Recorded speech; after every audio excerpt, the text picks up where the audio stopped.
Graceful disruptor is probably the two main words I'd use to describe this young lady, BriAnna Garza. She's an amazing shooting coach. She has been training players from all levels, and we chopped it up on this interview to talk about her journey into becoming a coach and everything from her blueprint on how she develops her shooting and her uh, backbone behind how she develops and her program is built.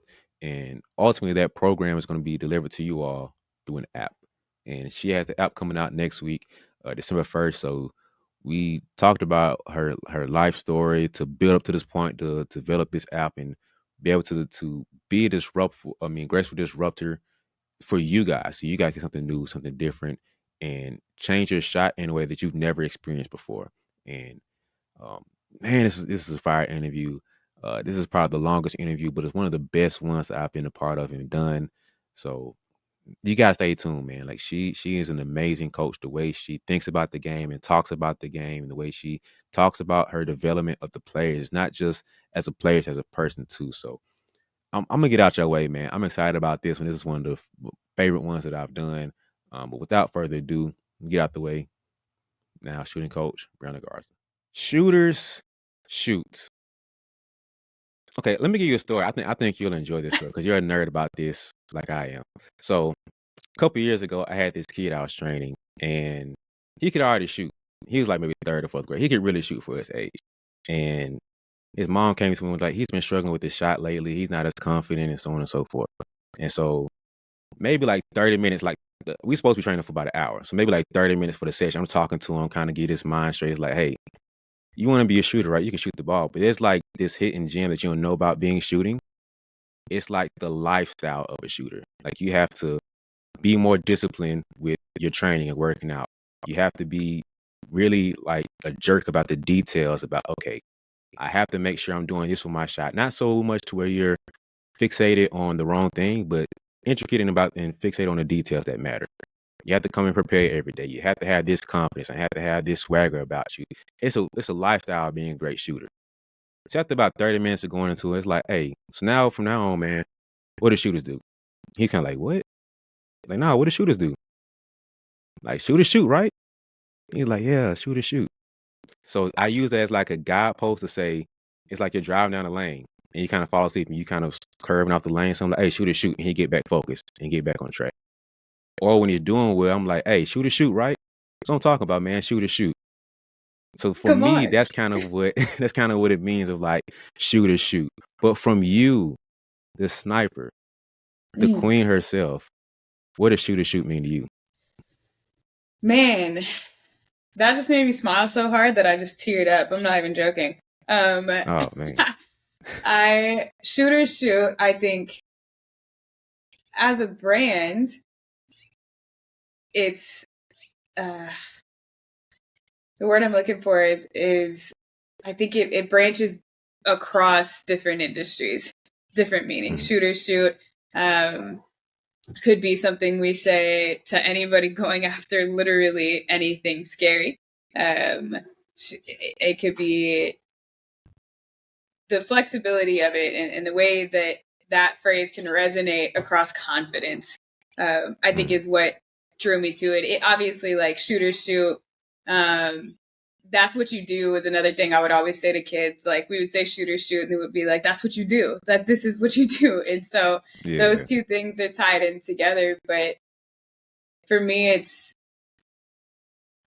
something that represents the entire energy of who I am, how I carry myself as a leader, and how I teach my kids to do the same, just like you did. Mm.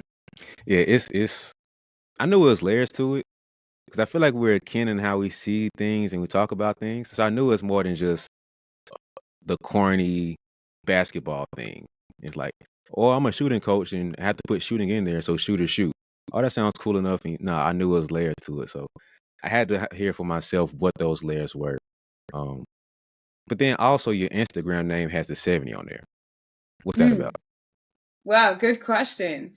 I 70% or better get you the green light. If you're 70% or better, your practice percentage is no defense, then you can take whatever shot you want for me. If Mm. you want to tween, hezzy, whatever, like triple sidestep. If you can make that out of a round of 50, if you can make 35 of them, go ahead. Go on and do it. So that's where the 70 comes from, is 70% or better gets you the green light to shoot whatever you want to shoot in games. This is funny because I literally just like probably about an hour before we started recording, I was just posting how back in the day, shooting used to be earned, but now shooting just a given. Like everybody has a green light. Like because the way the game is now, 3-point shootings matter so much. You'll see kids just coming down the court and pulling versus back in the day. If your name is not Ray Allen, Reggie Miller, Steve Kerr, Rip Hamilton, such and such, like there's 3 people on the team that are allowed to shoot. If you're not them 3, you're driving to the goal. But nowadays, everybody has a green light. And I that's think just a big change. I think everybody's forced to have the green. I mean, you look at the Boston Celtics, and their success they've had from the 3-point line. I mean, obviously Golden State, right? Like, and the rise of analytics in the game and understanding how much more valuable this 3-point shot is when a mid range gets you one less point for about the same field goal percentage.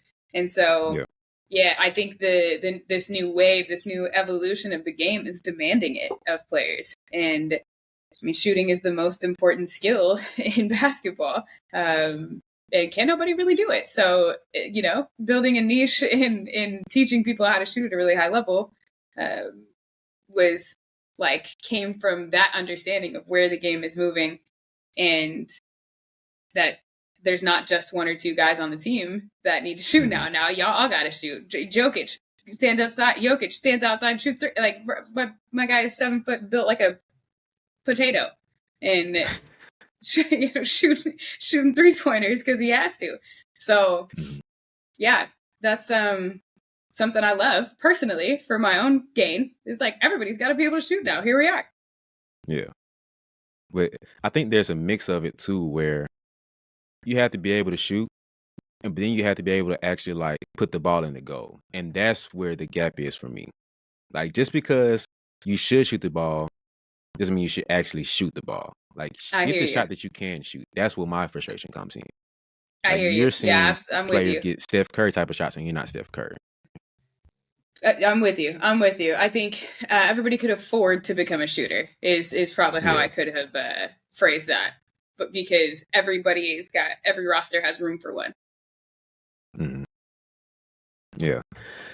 Okay, but last I want to get into, like on the branding side for you, is the logo. What is that about? Wow. Another really good question. A lot of people don't know this. It's actually 2 symbols. The double O. I have it on my bracelet here. The double O is actually two mathematical symbols for phi turned sideways, and then they're connected there. So phi is representative of balance. Of it's the golden ratio. Is we see it in art.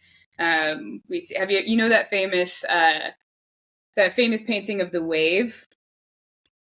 I can't think of the artist's name right now. It just left me. But that follows the mathematical representation of phi. So it's we see it in nature. If I'm looking at these plants right now, all of these plants in nature, the branches, the way the branches grow out of the main branch is at a phi angle away from one another. In order to get an equal amount of sunlight. The golden ratio represents the perfect balance that everything needs for everything to live and survive. And so my curriculum for shooting is based on the perfect balance between mind, body, power, and accuracy. And so if we can find the balance for each player within all of that. So you need all 4 things, but the balance is going to look different because all humans are different. We walk different, we talk different, we got different DNA, we move a little bit different. And so how do we still achieve that balance of mind, body, power, and accuracy within each player? And so that's what the logo represents.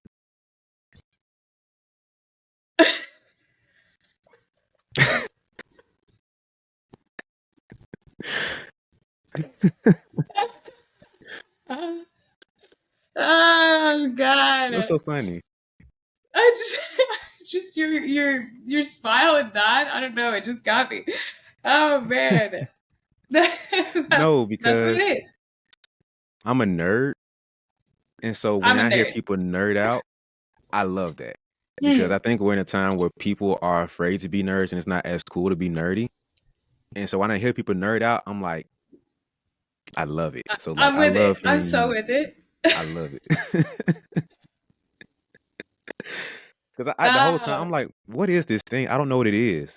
And so now I have the opportunity to ask you. I'm like, oh, that took some thought. So I'm like, all right, okay, I you know feel what's you. crazy too is before I even came up with this brand, um I had a friend, a really really great friend of mine named Sean.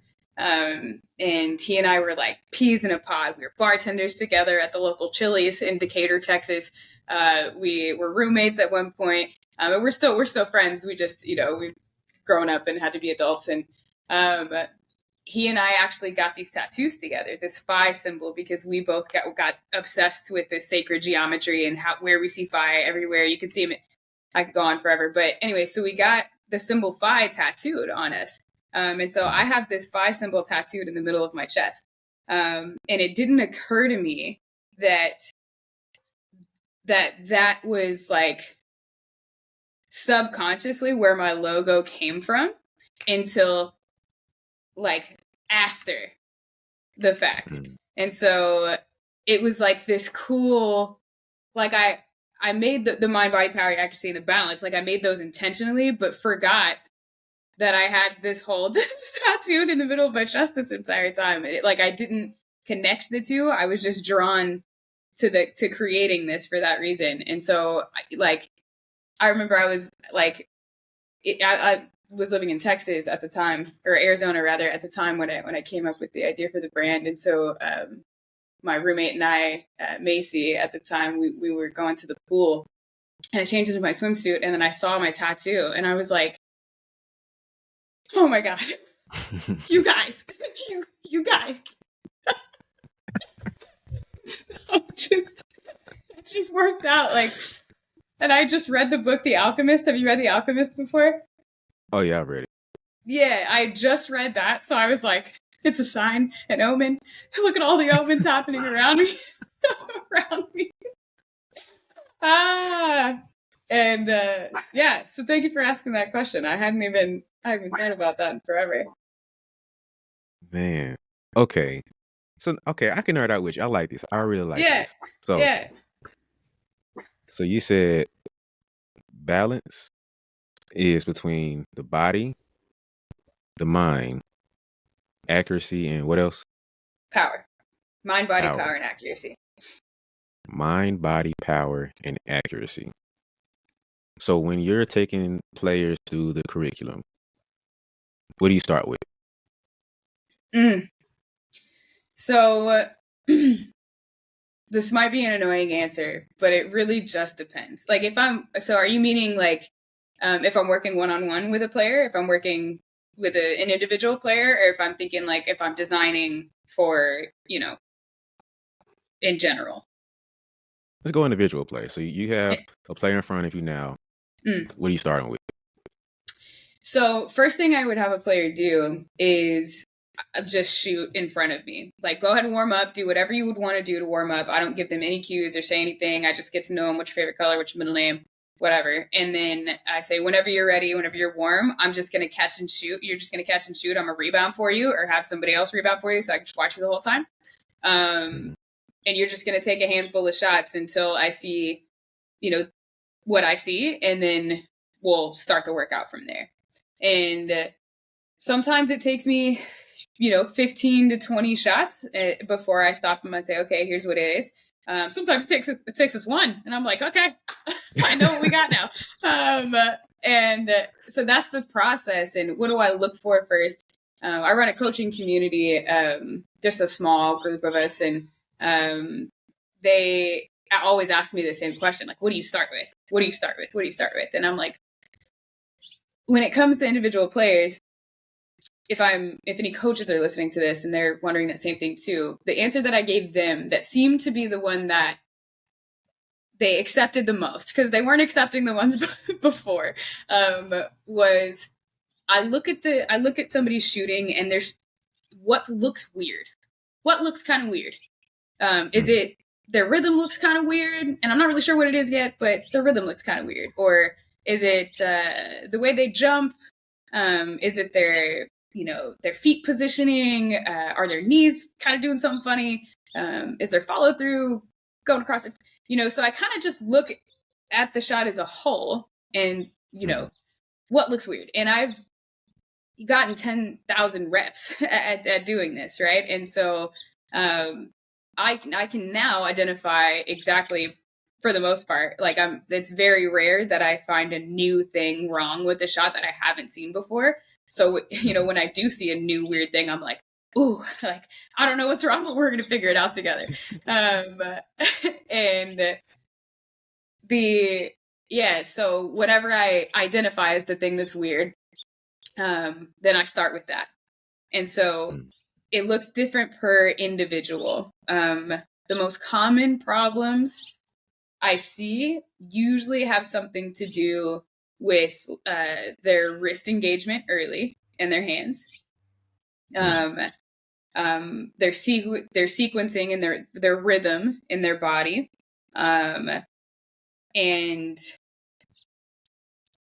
I mean, for younger kids, obviously they have chaos for hands. So we work a lot on, and the hard part about hands is, like, you can only do that really by yourself. I could stand there and watch you do this over and over again, but you can only really do that by yourself.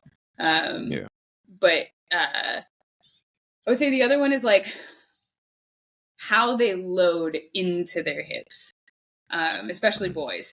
But because we coach athletes to stay on their toes, stay on your toes, stay on your toes, stay on your toes. And I'm not saying that's wrong. But when we coach young athletes, especially, they hear that and they go overboard with it. And so now all of their weight is like into their quads, and it looks like they're about to do one of those squats where it's like you can touch your knees to the floor and come back up. What are those called? You know what I'm talking about? Sissy squats. Yes, the sissy squat. It looks like they're like starting the motion to do those, and it's like load into your hip. Keep your heels on the floor, actually, is what I make people do at first, so that they can feel loading into their hips. Those are probably some of the most common issues I correct. But as far as on an individual level, like that's the template, is let them shoot, watch them, see what's wrong, and then go fix it. And then give them space to breathe. Like, give them one thing at a time. And it's up to you to know what the one thing is that's probably going to fix 80% of the problems. Because if you can find that core thing on the underneath, then, the rest of it goes away, or a lot of it anyway. And then you give them space to just work on that one thing. Let them shoot 15, 20 reps without hearing your voice the entire time. And then if that's not working, then you can say, hey, that didn't really work, did it? You didn't make any of those shots. So let's try something else. And then it's cool to teach like this from a place of extreme ownership, because it takes a ton of pressure off the shooter, and players' confidence is so tied in to whether their shots are going in or not. And so I do everything I can in every session, whether it's with a tiny tot or a pro, to be like, oh, my bad. This was me. And then when they're getting frustrated, even communicating, like, you will be able to make shots because it's my job to help you find that. Like, you are capable of doing this. It's my job to make sure you can. And so leave this to me. Let me experiment with these things with you, and just let your body do what it does. And coaching from that framework has, allowed athletes to really kind of let go in a way, which is what you have to do to get here, to shooting at a really high level, because you have to fail so many freaking times.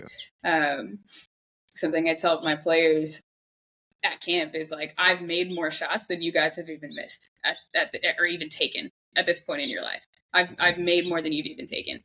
And I let them sit with that. And it's like, bro, yeah, you can't shoot yet because you just haven't done it yet. And then they, they furrow their brow and they go to camp. We're all pumped up. It's great.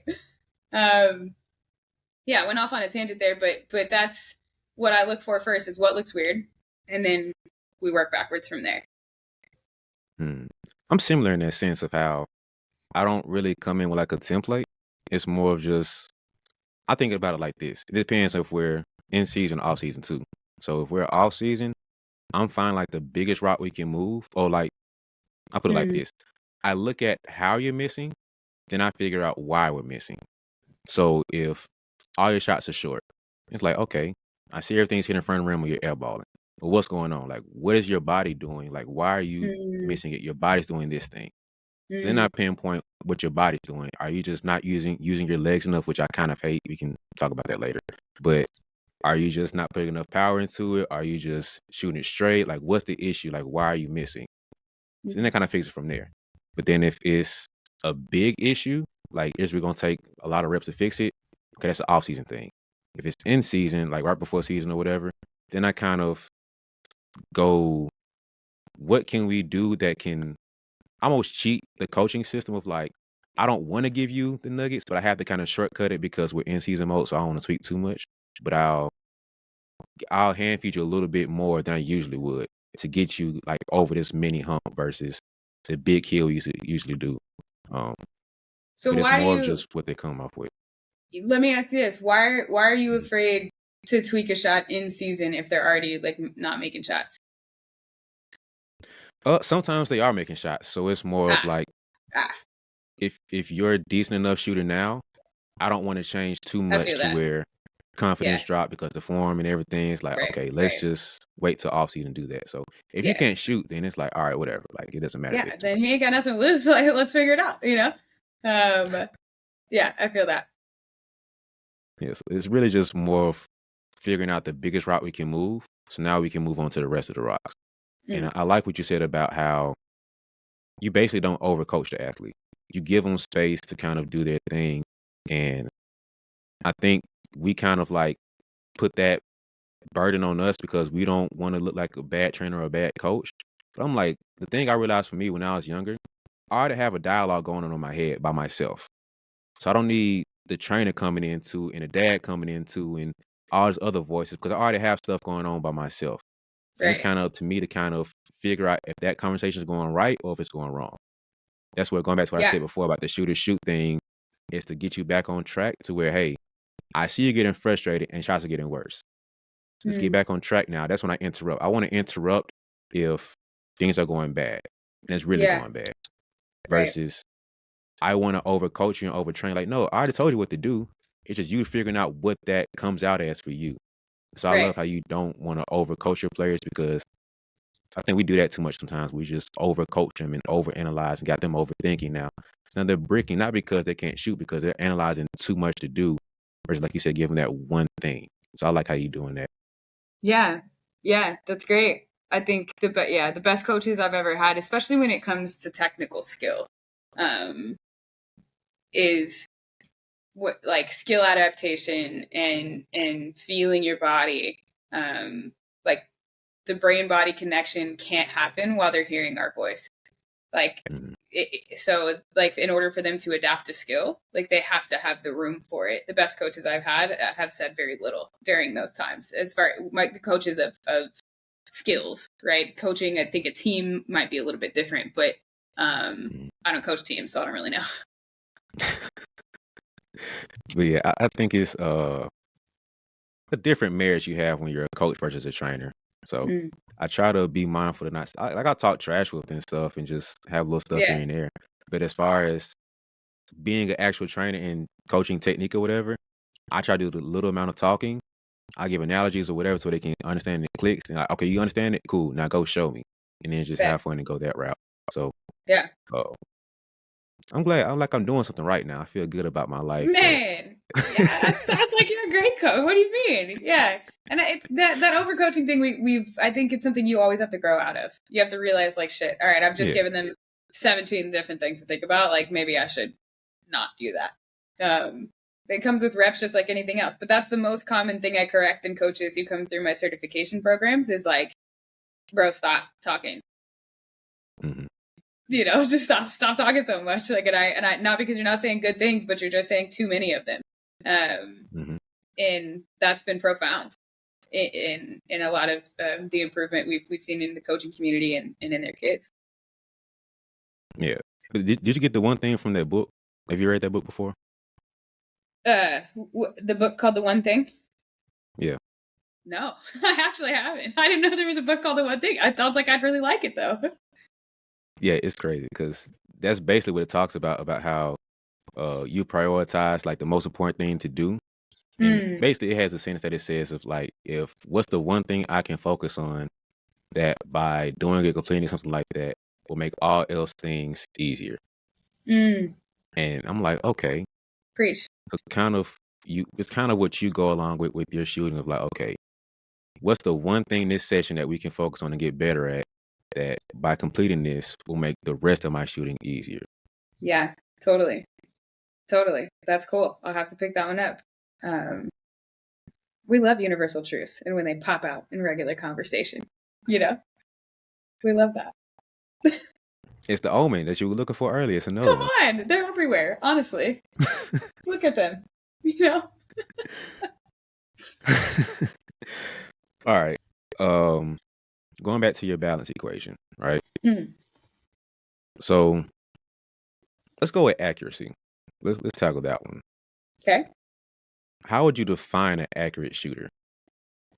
If they're missing, then they're missing in the same way every time they can be accurate. Or if they're making shots and they're making them in the same way every time, then they're accurate. That doesn't necessarily mean like accuracy.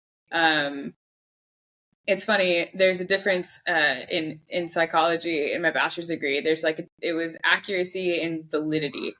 I think it was. Or I hope I'm not butchering that, but it's like something can be accurate but not valid.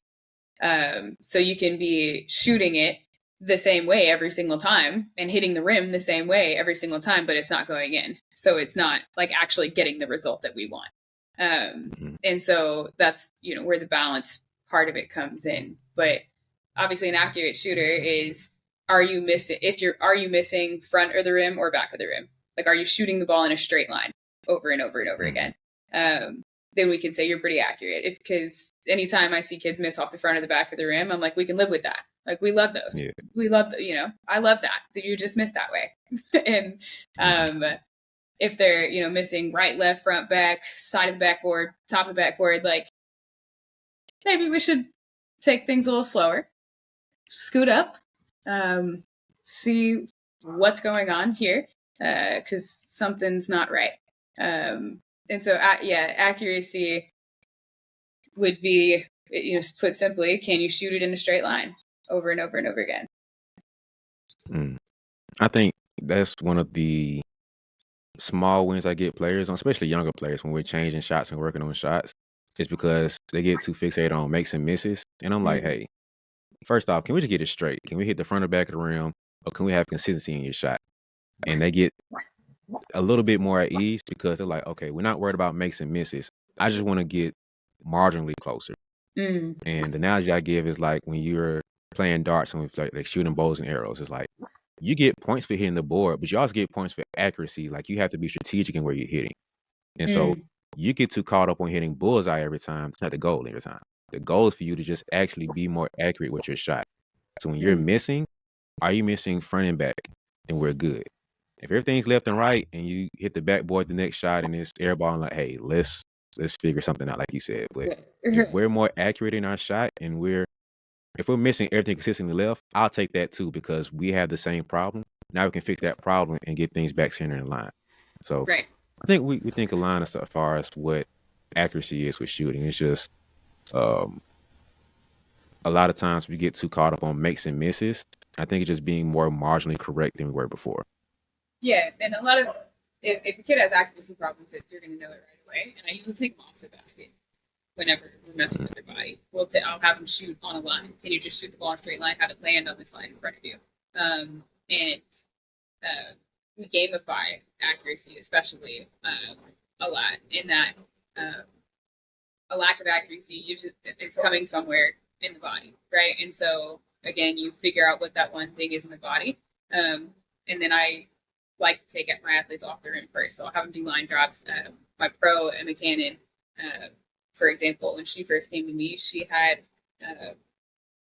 was missing her shots short, so she was accurate, but she was short, and so we took her off the basket to make an adjustment first. So whether it's accuracy or something else, as you said, like the misses and makes are usually what cloud our ability to shape them into more accurate shooters or to making more shots. And so by removing that as a feedback mechanism, putting them on a line and saying, okay, and so the reason Emma was shooting short is because she had a teeny tiny little hitch in her shot. She called it a 2K, like a glitch. She called it a glitch in her shot.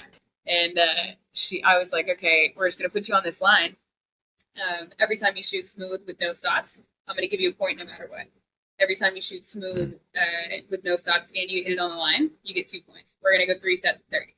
So all she's doing is feeling for that one part of her shot, and behaviors that get rewarded get repeated. It's bananas how effective that is for shaping behaviors. It's just that little reward of a point, an imaginary point that means nothing. And so that has worked astoundingly well. Removing the feedback from the rim, and then just giving rewards for the biomechanical changes that we want to see can happen. I mean, in days. Like you can really help someone transform in days. Now it's up to them to keep that transformation, to keep thinking through it, to understand the one thing and all of that. But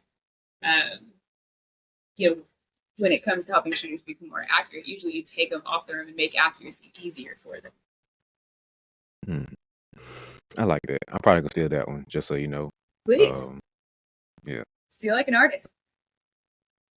True. So let's go to power now. So like you said with your player, it was accurate, but things were short. So now you have to address a power issue. So now how do we address power in a shot?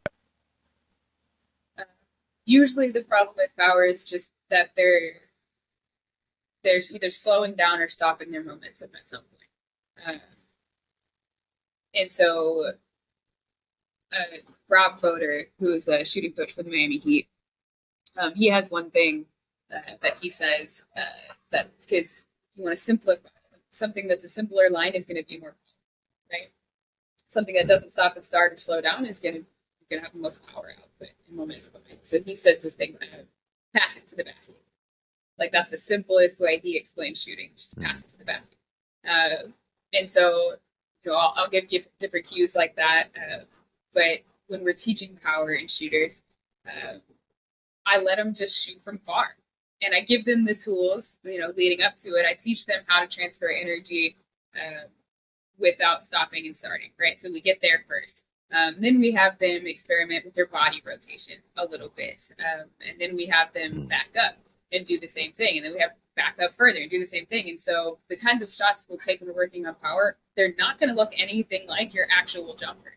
But they're just like lunges and hurdle work doesn't look like your actual running core, right? But it helps you get into these positions and feel these movements in your body that are going to help you achieve the goal of shooting power. And so that's how we train power into athletes is we layer it in. And then after they feel, oh my gosh, or they, we see these little kids hit their first 3-pointers at my camps all the time, these little girls especially, and they make it, and then they always do this. They always go, and they just have this light up in their eyes. Oh, and that's like a confidence thing, right? They go home, they tell their mom, I hit a 3 today, and they come back and so that's what power can give athletes, and coaches are so touchy with this, and I understand why, because kids want to go into the gym and just shoot threes all the time, right? And that's objectively not going to work. And so it's like, can we give them the freedom to still experiment with shooting the ball powerfully while still continuing to give them but when you walk into the gym, this is not what you're supposed to do first. If you can't shoot 70% or better from this, then you don't have the green light from me. And so on and so forth. So that's how we move through. That's how we move through power is in layers and in giving them some freedom to move their bodies. So when I hear most coaches or trainers talk about getting a more powerful shot, they automatically go to use your legs. And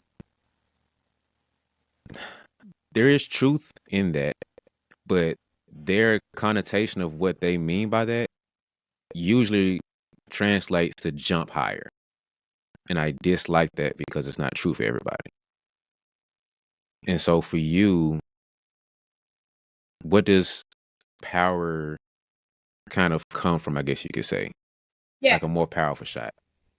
When coaches say use more legs, or parents, use your legs, that it means one of two things. I think, yes, jump higher or go lower, like use more of your legs, right? Which, in neither of those things really give the cue of put more force into the. If you want more power, every action has an equal and opposite reaction. We teach shooting through laws of physics, through laws of gravity. Newton's third law is every action is an equal and opposite reaction. The more force I can put into the ground, the more force will go through the ball. Now it's up to me to know, how do I move the ball at the same speed relative to the floor, so that I don't stop any of that momentum? How do I order my body in a way that's going to get my max power output from what I have? And that there's stability in arms and in core and all of that can go into it too. But what I tell my athletes is that you're going to hear coaches and parents say, use your legs. And what I want you to hear instead is dig your big toes in, jump harder, put more force into the floor, just like you would, try to do a vert test. You're jumping as hard as you can. So you don't have to jump as high as you can, but you do have to jump as hard as you can, and let it fly from there and move the ball at the same speed. And so that's what I would say coaches could do better at in that language, is not necessarily saying use more legs, but dig your big toes in, or put more force into the ground is going to get us a response from the athlete that I think we're actually looking for. Yeah, I think we sometimes get too caught up on that first level, maybe even second level of coaching and giving cues. And we're aware of what the issue is, but we get a little lazy in the language we're using. So you just say, use your legs. Or you just say, make shots. And it's like, you think I'm not trying to make shots? Stop missing. Just stop missing shots. Stop missing. Like, that's the funniest one, is when parents are, stop missing, stop turning over ball, stop doing this, make the shot. And it's like, no. Didn't think about that one. That's I was actually I didn't come up with. Intentionally missing here. You're right. I'm gonna make some instead. Duh. Man, coach of the year right there. We're all missing it, and but that's the ones I love the most, because it's like they're not trying. If it was a lack of effort and they're just doing crazy, then I could understand using that cue. But I think we just get a little lazy with our language, what we use, and players get cheated out of because they're just doing their best of what they know and what they can do. So it's up to us to have better language and understand, what are we trying, like, what is the goal we're looking for, and what are the words to get them there. So saying use your legs, it's close, but what does that actually mean to each player and each shooter? I think we have to do a better job of that, and that's why I enjoy seeing what you do, because you do take that third level, sometimes fourth level of teaching and giving cues to say, hey, when you hear this, do this. Because use your legs is cool, but you don't fully know what that means. So this is what I want you to do. Put more force into the ground through your big toe. So that's where your teaching comes in. I'm like, another one I'm taking. I like it. Well, I mean, I think it's, to be fair, coaches have a lot to do and to teach. And so all I do is think about shooting, right? And so these little nuggets, or these things I come up with, it's because this is all I think about, and I don't think about offense and defense and press break and sideline out of bounds, baseline out of bounds, and what our defensive schematics are, and what are, all of those things. I just think about shooting. And so, yeah, coming up with those cues is amazing. And I'm like so honored and flattered and surprised, like that, I'll get love from coaches like you that I've ever met who is, saying, like, no, I stole that. I used that. Like, that's the greatest honor you could give to somebody who has dedicated their life to being a teacher. So yeah, that language piece is important. And I think I take great care in it. So thank you for saying that. Man, thank you for sharing because you helping me and my players out. So hey, it's just basketball family. We all here to help each other out. Yeah. So let's go on to the body now.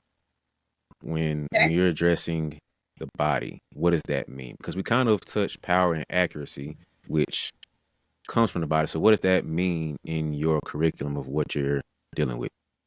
Right. So um, whenever I explain the curriculum, I always say it in the same word: mind, body, power, and accuracy. But we actually, it's funny that you asked it in this order because we actually move through it backwards. So you have to conquer accuracy before you can get to power. You can't shoot because you can shoot really powerfully, but if you're not accurate, it doesn't matter. And so we conquer accuracy first, and then we can back you up.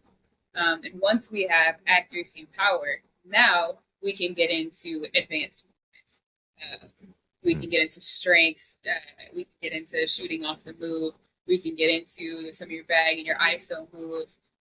We can get into your conditioning that really needs to happen to be an elite shooter. Shooters don't get tired. We don't. We can shoot whenever, wherever. We can play 40 minutes a game. Like that's the shooter's chip on their shoulder, scorer's chip on their shoulder. It's like, don't take me out the game. I'm not tired. And so we can't really get like we could make somebody really, really conditioned, right? But if they're not powerful and accurate before that, then how conditioned they are might help a little bit, but it's not really going to matter. And so, can we layer the body stuff, strength, explosiveness, all of that into a shooter once they already have their foundations of what does this actually mean to shoot? Do I understand my body movements before trying to add advanced concepts to them? It's kind of interesting coming from it makes sense, but it's interesting because you don't post a lot of strength conditioning stuff or a lot of cardio type of drills. No, So because how do most you people can't shoot. incorporate it for you? I'm sorry. No, I'm saying how do you add that into what you're doing your training because you don't post a lot of that. Yeah. Well, one, I'm not an expert in that field. I usually send somebody to somebody like Mike G, who's a good friend of mine who has his GVG Hoops app. That's not my lane. How do I incorporate that into workouts when I'm working out with an elite player?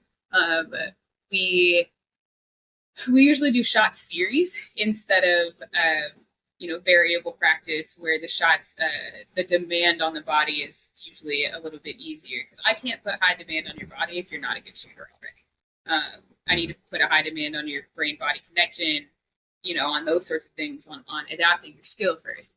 But once you've adapted the skill and we're making it harder and you're freaking good, then we add in, again, advanced movements and stuff that's going to take a higher level of strength, cardio, whatever. I don't necessarily feel qualified to necessarily put them in the weight room and get them to move their body different. But I can send them resources to do that and say, this is your responsibility as you're becoming a better shooter. Now you get to do some of these movements and build your strength and build your endurance and build all of these. And here are the people I want you to build with. Progress is not about perfection and being perfect. It's about making growth no matter what. It's about pushing yourself to the limit and beyond those limits. Every challenge that comes your way, you're overcoming them. And it's about striving to become more and doing more.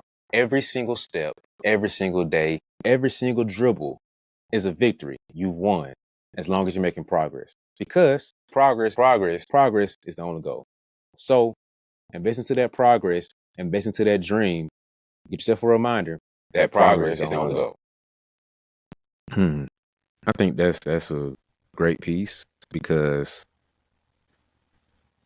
we get too caught up on the skill, and sometimes it's not a skill deficiency, it's a body deficiency. So I had a guy who you talked about earlier about basically having the wrist loaded into your shot, basically off a catch and shoot. And when he was shooting, a lot of times he had basically like a flat wrist Yes. almost. Yeah. And when he did come back, it was here. And Mm. so I'm looking at his shot like, why is his shot flat? And so I'm thinking through like, okay, what is he doing? What's going on? Like basically I said earlier, why is he missing? And I looked at his wrist. I'm like, oh, you can't load your wrist like you need to. And so it's not a skill deficiency. It's not he's trying to do it this way. He physically cannot do this with his shot. Mm. So the physical piece is just as important, whether it's the wrist mobility, shoulder, the spine, the hips, Totally. or whatever it is. All these things incorporate into being a great shooter. And one small thing is the wrist being off, not be able to load it the right way, can completely change his shot. So once he kind of got his wrist more flexible and able to Mm. go back some, completely changed his Butter. shot. It's crazy. Butter. It Yeah. is crazy. Wow. That was really great timing of these lights to come on. Just you started lighting that shit up. Oh, yeah. And it's great because I'm in the chapter of learning myself, like, more about like this last year and a half. Really, I've dove much deeper into biomechanics, the understanding body. Like Mike and I have talked about it. I've asked him questions like, what's this part of the shoulder called, and like why is it, why is it such a hindrance to teach kids to go super elbow in, like, you know Mhm. because it doesn't feel good. Why doesn't that feel good? And he'd walk me through, oh, that's called the acromion plate, and because that's not actually how your body. So stuff. I actually went to an applied performance conference, and this is why I don't teach a lot of that strength conditioning type stuff in my work, because that's not what I do. Mhm. It's because I was at that applied performance conference and I had very little idea what was happening in all three presentations. Like, these people were using words I've never heard before regularly, and like looking at me for confirmation. I'm like, I don't even know what y'all just said. Something indonated. I don't even know that that's the right word. I don't know, but it was like, I'm so serious. I think I'm a smart cookie, but not. That's a different kind of smart. Like, they are the strength conditioning people at the highest levels. Like, I think strength conditioning people kind of get a bad rap. Like, there's meatheads, but those guys and girls are on a whole nother level of understanding the body and how to move it and how you're supposed to move it. And so I don't even like, I'll get there maybe one day after 6-7 years of studying it, but I am nowhere qualified to be like, here's your strength and speed workout that I wrote for you. Like, I don't know, that's not my lane. So it's good to have people in your corner where it is their lane. And then you can build them up from there. Yeah, I think we kind of get into this age, not just in, skills, coaching, or whatever, but everybody wants to kind of be a master of all. Mm. It's either you want to be super specific and not know anything else, or you want to try to be too generalistic and know a little bit of everything and not necessarily conquer one thing. And it's very generalistic in the terms of like, I want to be a shooting coach and I want to be a photographer and I want to have a clothing brand and I want to do architecture. And it's like, time out. Hold on. You Right. can't do 50 things. I can Right. understand doing 5 things under this one umbrella because that's maybe I'm biased because that's what I do. But it makes more sense to have one tree and then multiple branches of it than trying to grow 5 different trees of 5 different kinds of seeds. And you're trying to Beautiful. water this one way, and then you're trying to make sure this one gets this amount of sunlight because it requires so much detail to get one tree right versus trying to get 5 trees right. Versus getting one tree to get one fruit and then find another tree that's very similar and you just kind of spring from there. So I respect that you're able to know your lane and stay in your lane. Mm. And the next piece of that is like not having the ego to say, hey, go to this trainer because I don't know. Like that, I think people are scared of those 3 words to say, I don't know. I'm like, bro, I'm Yeah. quick to tell you, I don't know, but let me get back to you. Yeah. I'm fine with it. Yeah. I think I think that was beautifully said. The tree analogy. And when I started, right before I started this whole brand, or like, right maybe in the beginning of it, like, I think I experienced something in my life that was really close to complete ego death. um, Mm. just a really low, dark time, that many of us have experienced as our shared human experience. And inside of that, wasn't complete. You know, everybody still struggles with ego sometimes, but um, that I think like being able to let go of ego and doing that consciously whenever I'm feeling, Mm. you know, some type of way. Like I even responded to my mom, you know, just earlier. I told her I just added a software engineer, like who's a good friend of mine, to my team that's helping me build, you know, what I'm building and all the different, you know, things I'm working on. And I told her, you know, I gave him this percentage, and she was just like, like, why would you, you know, you're so generous all the time, you know, blah blah. She was looking out for me, and that hit me in a certain way where I kind of got defensive, like, yo, you don't know, like, you don't know, you don't know, and then, right, you know, she a couple minutes later apologized, and I was like, nah, like that wasn't about you, like that was my ego, like being scared Mm. of maybe I, you know, maybe I didn't do the right thing. And like, but then that was totally about me. So I do a fairly good job of checking myself often whenever I'm feeling defensive or whenever I'm feeling like a hater, honestly. I'm like, well, okay, where is this coming from? Like, this is probably not about them. This is about me. And that helps me kind of be able to say, like, I don't know. Like, I'm not a strength and conditioning coach. Those people are way smarter than me. And so Mhm. go over yonder. But they can't teach you how to shoot like I can. So, you know, everybody's got their role. Everybody's got their lane. Yeah. But I kinda wanna, dig into what you said about that being your low moment. Like, Hmm. what was going on in that period of your life for that to be your low moment? And what did that do for you to say, "Okay, my ego has to take this back seat because I can't do what I wanna do if my ego is gonna be right here." Ooh, yeah, it was. I mean, three really tumultuous things had happened in my life within the span of 4 or 5 months. Um, Mm. First was I was engaged, and one night I was completely blindsided by my ex fiance, and you know she came into the house and said I want to get my own apartment, just out of left field, and so that flipped my whole world upside down. This is the person you think you're going to spend the rest of your life with, and um, I mean you can.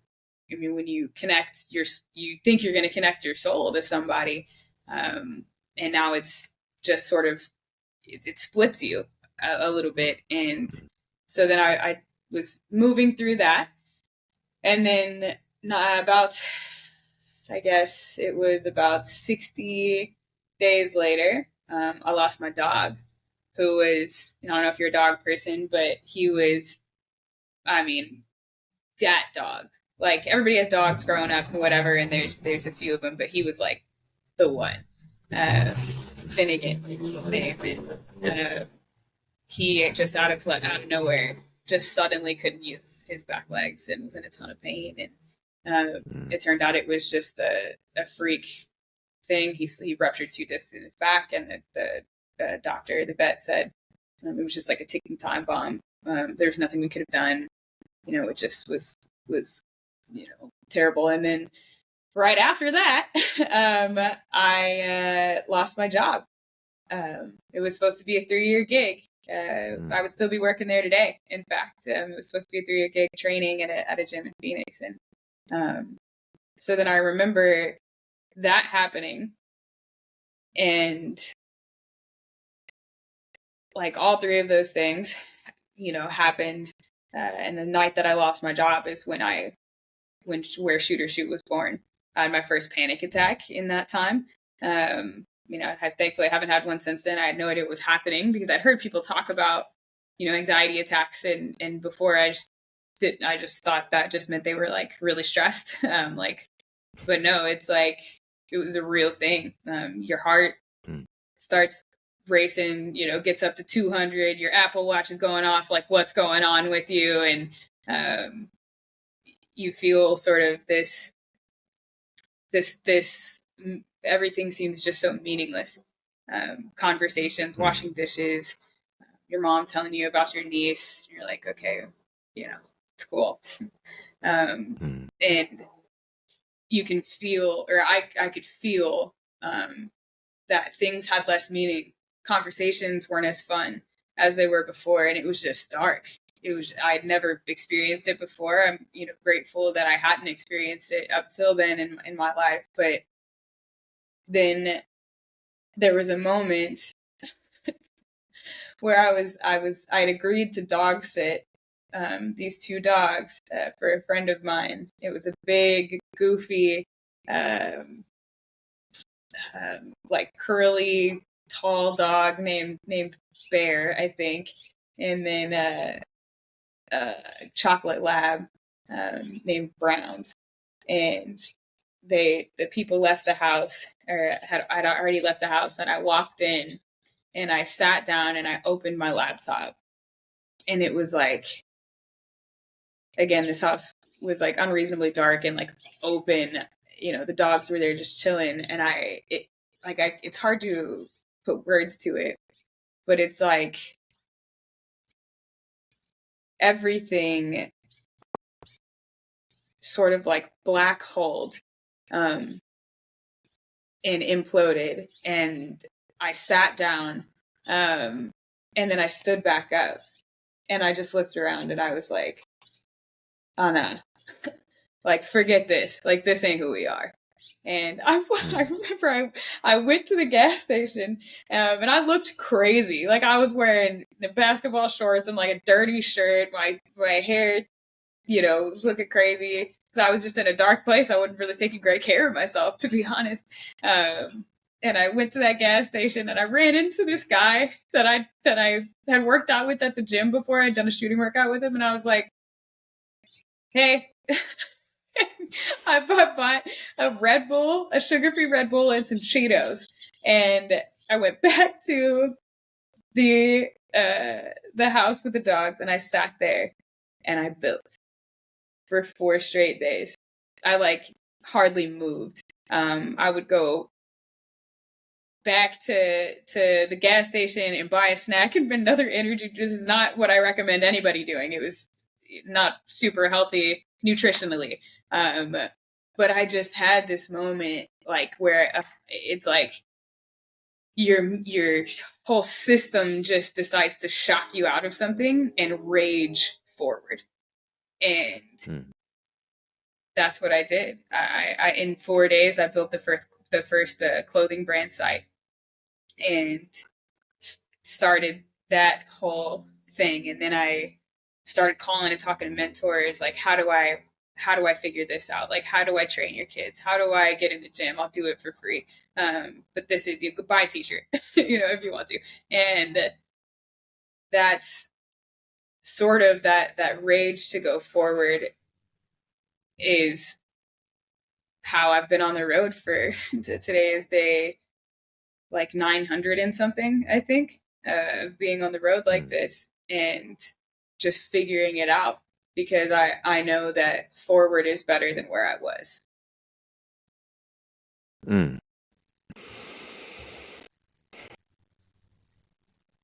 I think everybody hits a certain moment where,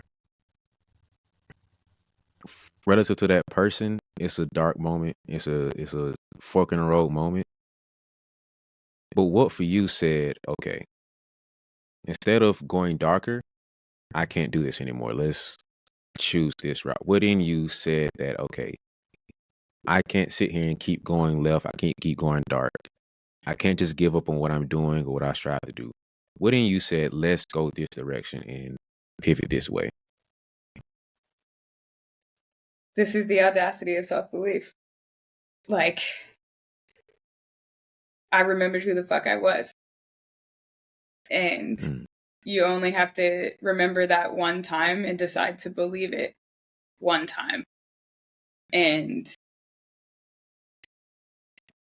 I think having that revelation at a low point in my life was maybe just, I don't know, part of where I needed to go. I don't think and what's crazy is I don't think anybody has to go that low to also remember who they are. I don't think you have to get there to develop the sort of audacity that you need to be great at anything. But I think I needed to experience what it would be like if I just gave up. And then there was this thing that even now I say to myself when things get hard, is I'm like, you can always go back to bartending. You can always go back to bartending. You were really good at that. I can make a lot of money as a bartender. I like people just fine. But it's not time for that yet. And so, yeah, it's just, I could always go back to bartending, but I don't want to yet. This isn't that hard yet. It's not that bad again yet. And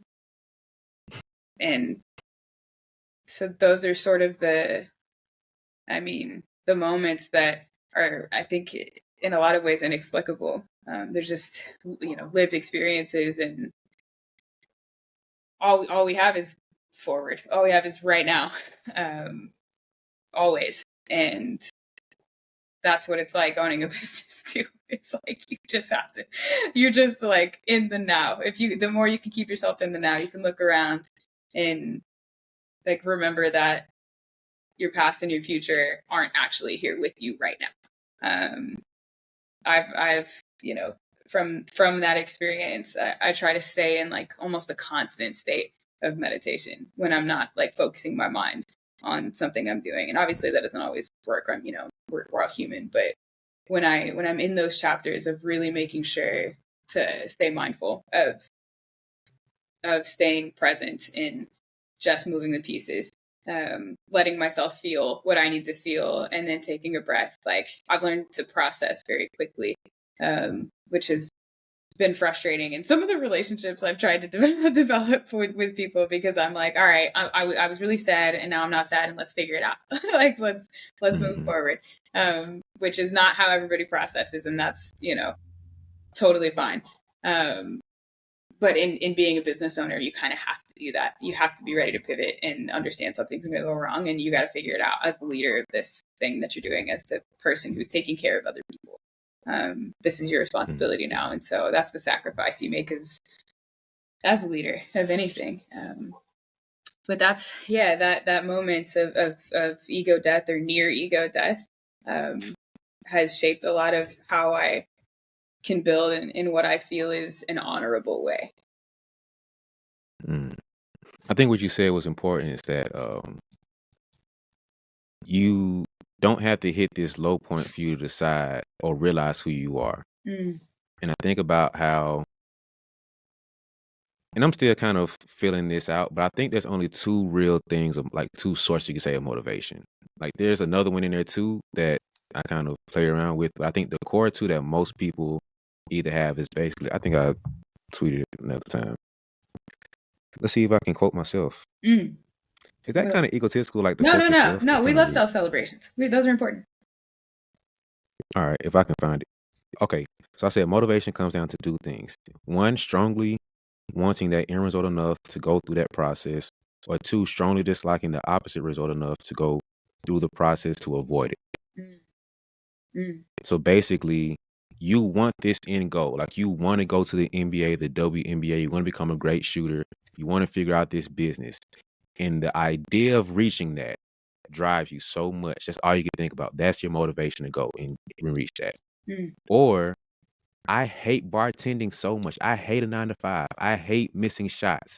I despise being broke. I hate this thing so much. I'm going to run away from that and go the opposite direction and reach this goal. And I think that's the core of what drives human beings. You either strive towards something, the Steph Curry route of I just love playing basketball so much that I just have fun doing this. And it's fun being good at this. It's fun being great. So I'm going to chase that. Or whatever percentage of other guys in the NBA, like, yeah, I used to come from the hood. I come from the ghetto. My mom didn't have much. My dad wasn't here. My grandma raised me because my mom was out working all the time. I don't want to be in that situation no more. So I'm going to hoop to save my life, my mom's life, my family's life, the homies from the hood life. And I'm chasing after that now, because I'm running away from poverty to run towards this now.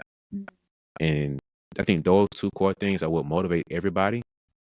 And at the root of what you said is like, you don't have to go down the route of I hate this so much that I want to go after that. Mm-hmm. I think we get too caught up, especially like in my culture and my people, we get too caught up on the have-nots, and we celebrate that almost. It's like, bro, you can just love what you do and be great at it. Mm-hmm. You don't have to go to the bottom to bounce back and be the next level who you can be. I think we have to celebrate that a little bit more and say, hey, I just love doing what I do. I love and have a passion for it, but I think it's another conversation. I think it's overrated. Yeah. But I love doing what you do, or love doing what I do enough to where I want to just chase it because I enjoy doing it. So you can hoop with a smile on your face and be like Steph Curry. It's perfectly fine. I wish you celebrate that a little bit more than just I made it from the bottom and I didn't have anything, so now I'm gonna do what I can to avoid it. So I love with how you went through that, but it wasn't like a choice thing. But you don't want to sit here and say, hey, you want to hit rock bottom to now reach the goal that you strive to have. 1,000%. 1,000%. And, you know, in speaking on those two different pieces of motivation is, I think that they can't, like, both of those can be motivators. But what you're talking about, for me, it feels like it's in the middle of the two. Because you don't necessarily want that end goal to be the thing that drives you, because if an end goal is your means to an end, then what happens at the end?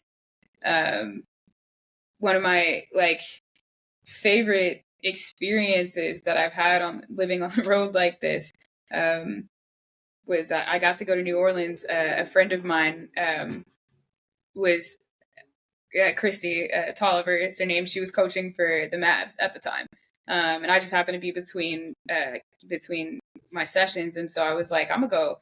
Y'all are staying at the Four Seasons. Like, I'm gonna go sleep on your couch, and I'm gonna come, watch the Mavs play the Pelicans, back to back. And she was like, fine, whatever. And so I flew to New Orleans, and I got there, and we were gonna go sit at E, but she wasn't feeling well, so I was like, that's cool. I'll go down to the bar.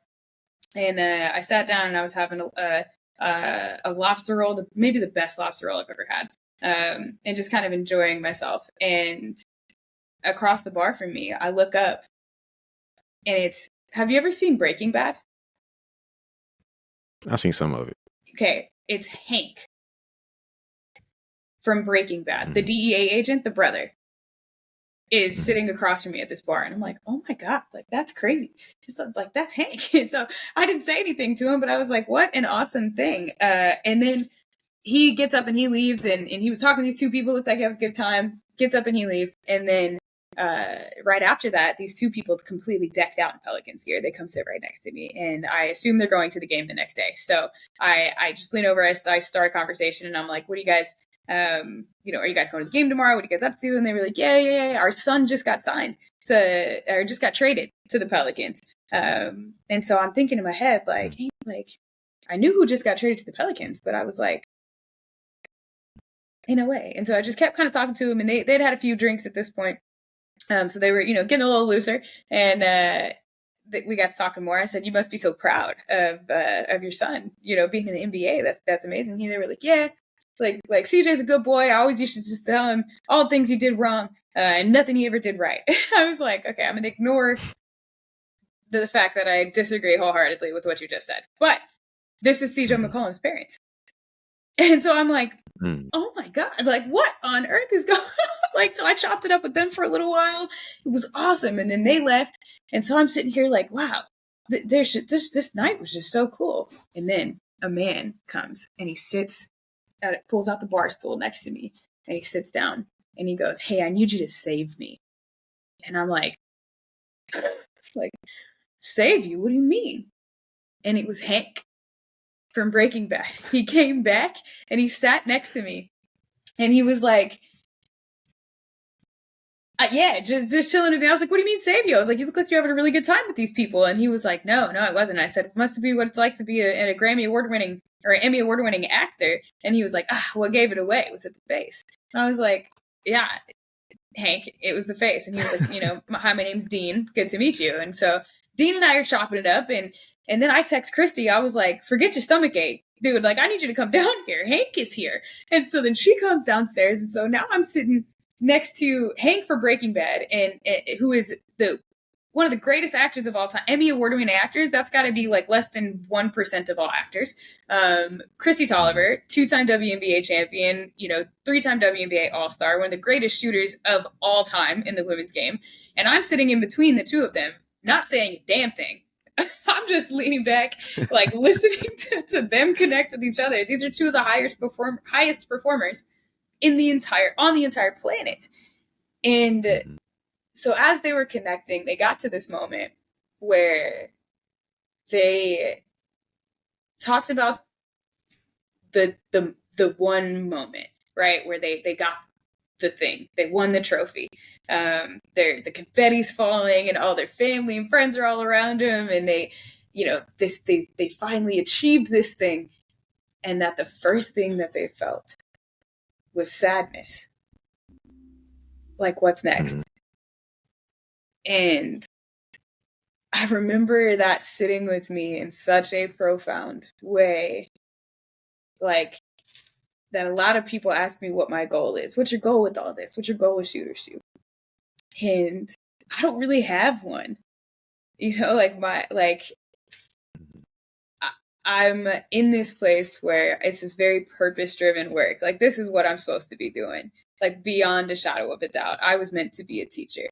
It just so happens that shooting is my medium, and I'm gonna let my purpose just drive me and let the cool stuff happen, like, on the way there. And so when you talk motivation and that thing in between, like this drive that somewhere that lives in between this, like for me, like escaping that feeling.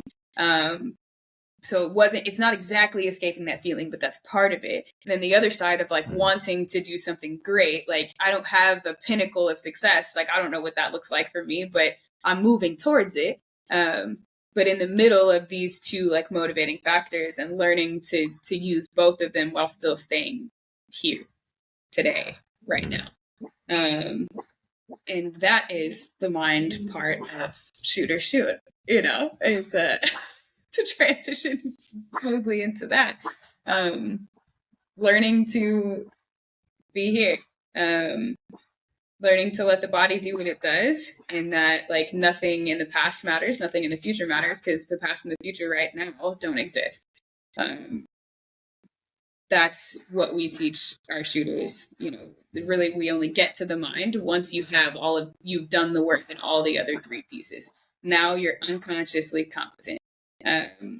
Now we can get you to the mind work. I'm sorry, now you're consciously competent. Now we can get you to the mind work where you're unconsciously competent. And that's all wrapped into the curriculum of ShootersXShoot training. It's a simple shot system. I'm kind of jealous because I was going to segue back to it, but you kind of jumped to the spot, and I was like, gosh, she beat me. It's just a wavelength thing. I should have let you have that one, though. That's me. Because like I saw it in my brain, like you said, you hit that rock bottom, like, ooh, that's a perfect way to segue between mind and body. You talked about how you had the panic attack. I was going to reference that about how mentally, things show up physically, and that's how things translate back to the mind game. But you beat me to it, so I can't do my segue how I wanted to. Man. But it's fine. I'm gonna let you have the credit. It's whatever. I think we can share credit. You asked the question. We wouldn't have gotten there if you hadn't asked the question. Fair. You're a team player, so Yeah. But now you referenced I think it's called the 4 levels of competence. I think it's called. Yeah. Yep. Okay, let's break down those 4. So the first stage is unconscious incompetence, right? Unconscious incompetence. Yeah. Incompetent. Yes. Yeah. So you're too stupid to know how stupid you are. Yes. Okay. And then it's conscious incompetence. So I am just smart enough to know how stupid I am. So that's like me with the strength and conditioning. Like, I'm smart enough to know I can't do that. And then it's conscious competence. So I consciously know that I'm good at this thing. But I still have to think about it to like really move through it and be great at it, but I am great at it. And then there's the next level, which is mastery, right? Unconscious competence, where you're so good at this thing that you can have space to be creative inside of this really difficult thing. Like Taylor Swift is, I just read an article on her where her training that she did for her Eras tour was like so insane. She would rehearse her show back to back like 28 days in a row or something crazy like that. So that because she wanted to be unconsciously competent so that she could play inside of this very difficult task that she has burdened herself, where not burdened herself, but that she's taken on. And so, yeah, that's where I wanted to be as a teacher. And in running my small group sessions, like before this last summer, I was just consciously competent, I think. But just this past summer, I've felt the strongest I've ever felt as a teacher, to where like I can play inside of my teaching, inside of working with my kids, and it's been a very, very cool time for me. It's just enjoyable, right? But I get there without the hard stuff, without feeling totally embarrassed. Like, wow, nobody can understand me at all, and feeling totally just silly, like when you tried to explain a concept and nobody really gets it, and you're like, you're tempted to be like, it's y'all. Why don't you understand this? Yeah. Which is like my pet peeve when coaches. When I hear coaches say that, like, why don't you understand this? Like, bro, what? Why haven't you taught them better? Like, what do you mean? You're the teacher. They don't understand it because you didn't teach them. So yeah, that's those are the 4 levels. Where did you read that? I don't even know where I think I heard somebody say it, and they were just talking about it and broke it down. I don't even know if I read it somewhere. I'm a nerd. Like I told, I'm a nerd, so I just picked it up somewhere along the way. I feel it. Yeah, that's great. I remember the first time I read it several times over. I was like, that was a very simple framework for understanding like where you're at on the mastery like scale of trying to get somewhere. Yeah, and I think pivoting back to shooting specifically. See, I got my pivot in there. I had to sneak one in there. But yeah, pivoting back to shooting, I think the mistake we make is going too heavy on the reps and just sit here and hit corner shots all day. And it's cool. It has its place. But I think we rely on that too heavy.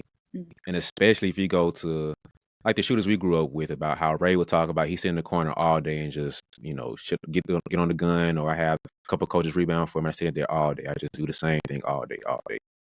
But now we've gotten to a point where we've elevated, and we have trainers and we have science and we have research behind to say, hey, that's cool. It has its place.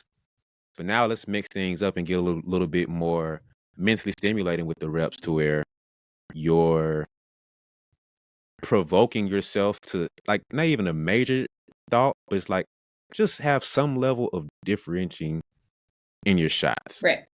To where now we're able to get better. And so how do we get to that place where, yes, we want to have the reps and want to build up our form or build up consistency in our shot, but get to that next step where it's not redundant and we're actually still growing now? So how does that bridge look like for you? Yeah. I mean, this is something we learned about, or I learned about it in grad school, and I'm sure you've heard the blocked practice versus variable practice is what you're speaking to. And I think block practice is great for brand new beginners, and also when you're adjusting a skill or adapting a skill. Then you want to use block practice so that there's not a ton of variability coming in shots, that they can focus just on this one thing without having to account for variability. Whereas in between those 2 stages, you very rarely want to take the same shot the same way every single time, unless it's like your Zen session, which I think are very useful. Like once or twice a week, if you want to stand at the top of the key and just have a Zen session where you just go thoughtless, right? Because that is a form of training. It's like, can you stay present, right? Can you go into that state of flow? And what helps you get there, and you learn from that.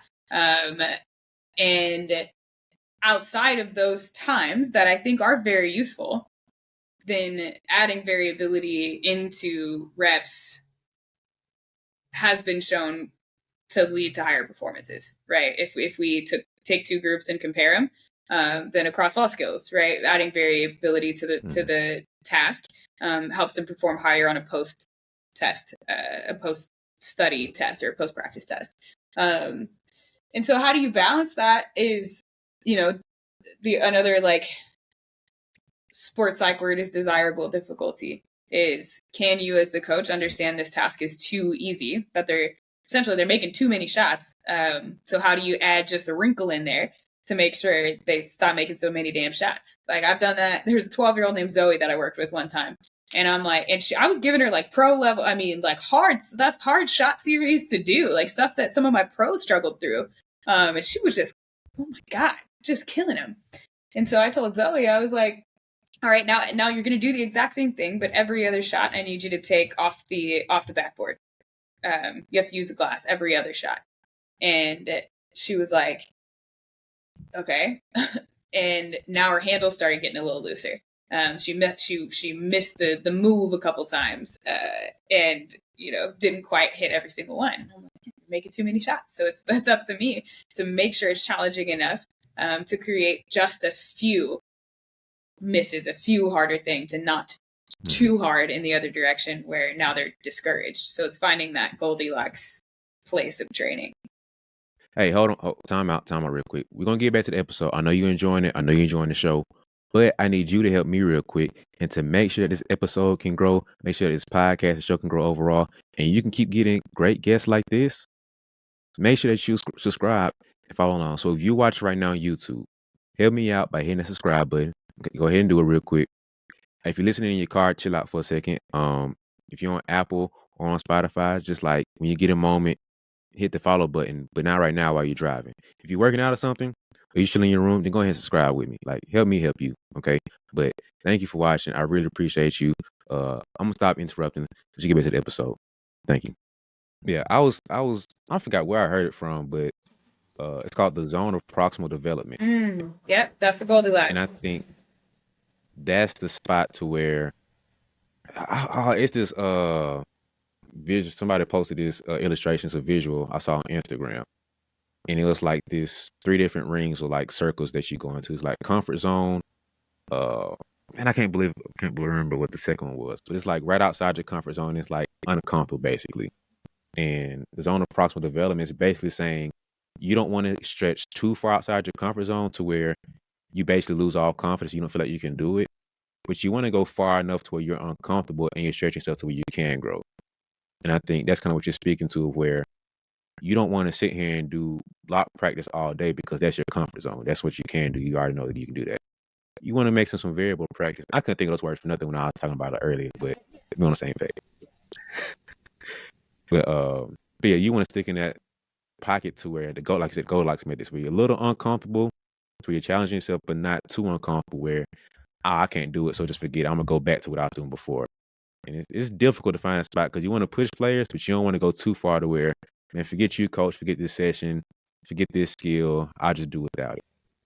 It's tough to find out that sweet spot in that pocket for each player. And I think for you, you have at like a level of like emotional intelligence to tap into the player to know where that pocket is. But what did you do to develop that awareness for that player?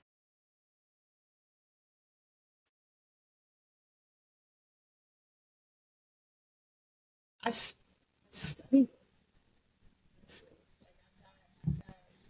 to a degree.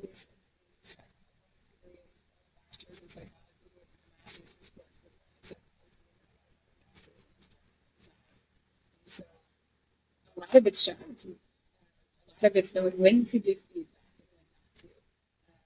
emotional intelligence, I think, yes, plays into it.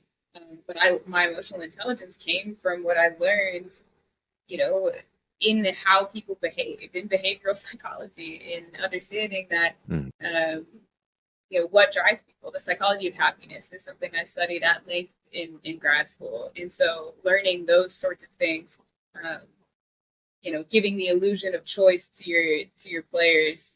What do you want to work on today? We'll do this, we want to do this. They need both, right? So they're not really choosing. Like, you're still choosing for them, but giving them the illusion of choice automatically makes them feel autonomy in front of you, and so that creates something safe for them to learn inside of.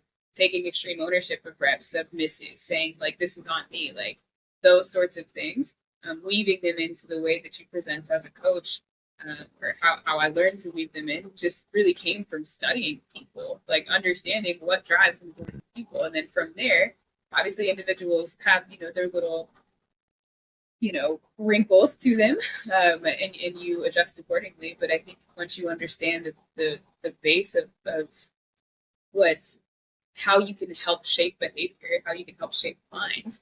um, I mean, I went to school for 8 years after high school to become a shooting coach, as it turned out.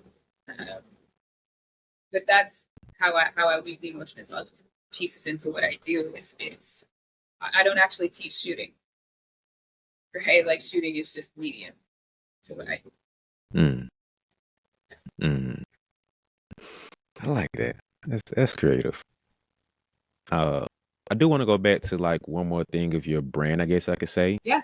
Um, on your Instagram page, it says a graceful disruptor. What is that?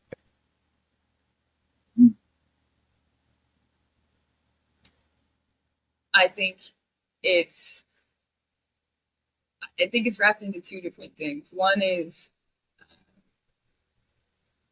one of the best pieces of advice I ever got was people are only going to respect your voice as much as you do, and Mm. like that's really shaped the way that I present in professional spaces, in you know specifically in a male dominated space. Um, and so that's the first piece to it. And also, I think that one of my mission statements in my company, everybody who works for me signs off on it. We give people grace, whether they deserve it or not. That's just who we are. And the best people that I've ever known have given me grace in times where I probably didn't deserve it. And if you're going to shape people, people need grace. They need it. And so, how can you be graceful, and also demand respect in these circles where you should have them? And it takes a bit of courage. Um, and so that's where graceful disruptor comes from, is because I, in a way, have disrupted this industry. It's people in very few corners of basketball. We're teaching things like floating the basketball, dipping the basketball when you shoot, or now I have seen other shooting coaches taking language that I'd never heard before, before I used it, like crushing the egg, for example. I'll have trainers make posts about this and why that could be or couldn't be, and stuff like that. So it is disrupting an industry. Some of the stuff I'm building that I think is going to completely change the way shooting education is done. Like, we haven't been teaching shooting like this forever, and it's also inside of that, like, giving people grace, and that are disrupted by that. The men in my comment sections, for example, when I respond to those dudes, what I always imagine is I sit back, usually, unless I'm having a bad day and I just had time that day. Usually, what I'll do is I'll sit back and I'll be like, all right, if I sat next to this dude at a bar and told him I was a shooting coach and then shared this idea with him, he would be like, oh my God, you know, like that makes total sense, right? If they got to sit with me in my energy. But because they can't do that and the internet makes everybody weird, I just picture that anyway. And I speak to them as if they were just sitting next to me, kicking it with me at this bar, because that's really what they would be like if they met me in real life anyway. And Mm. that's grace. That's understanding, you know, people are where they are and people are going to interact and understand and interact with the world in the only way they know how. And you still give them grace anyway. And that's where, you know, the fearlessness of saying something disruptive comes from. That's where my nonprofit was born. Changing the Game was being invited to speak at a player development conference, and they asked me to speak on the women's experience in coaching. And so I got there and I told them the women's experience in coaching is being asked to speak at a player development conference about what it's like to be a woman and not my expertise. And truth with love is if you want to empower women's voices, ask us about basketball. Uh, Mm. that's disruptive. It was disruptive for the organizers of that conference, but I still was gracious in the delivery of it. And so that's what that means. And that's, I think if you're not ruffling some feathers, you're probably not innovating either. Mm. Remember when I told you earlier that this could take a lot of turns? Yeah. I'm not gonna do it. Oh, we can have a part two. We can have a part two. Oh man, because you just opened up like three different branches I wanted to go down, but we're not gonna do it. We're going to be disciplined. That's what shooters are, disciplined and they are focused. So we are going to be disciplined and focused and do what we aim to do. Okay. So um that's funny. But yeah, so I think part of your graceful disruption is what you have coming out pretty soon. Like you have a lot of things going on. But the newest one that you have that you're introducing to the world, your new shooting app. Talk to me about it. Man, ShootersXShoot training app. You can search it in the Apple App Store. If you're on an Android, for some reason you can't. You have to get the link for me personally. BeBall Jones here, and I it's the greatest thing I've ever built. It's the greatest thing I've ever built. It's all of these experiences that we've been talking about in the last, you know, 90 minutes wrapped into like sitting with an idea for until it was clear. Um, like the thing I the analogy I heard that made me want to sit with it was do you know the you know Rent, the like the movie play production Rent. Mm. So it's a really popular like really well known production musical type situation. Uh, and the man who wrote Rent wrote it for 9 years and held on to it and Jeez. changed it for 9 years before he released it. And it's one of the greatest productions of all time. Um, and so I remember reading that at a time where, like, I'd always known from the bottom line that I wanted to make an app, but I had people tell me like people don't really use apps, and so I was like, well, I don't really want to create something that people aren't going to use. And then it was true. Like there were some apps that I would use every day, like Mike's app, like GBG Hoops. Like I use that. I used it today, right? And so I've used other ones where I've stuck with it and stuff. So I knew it was possible.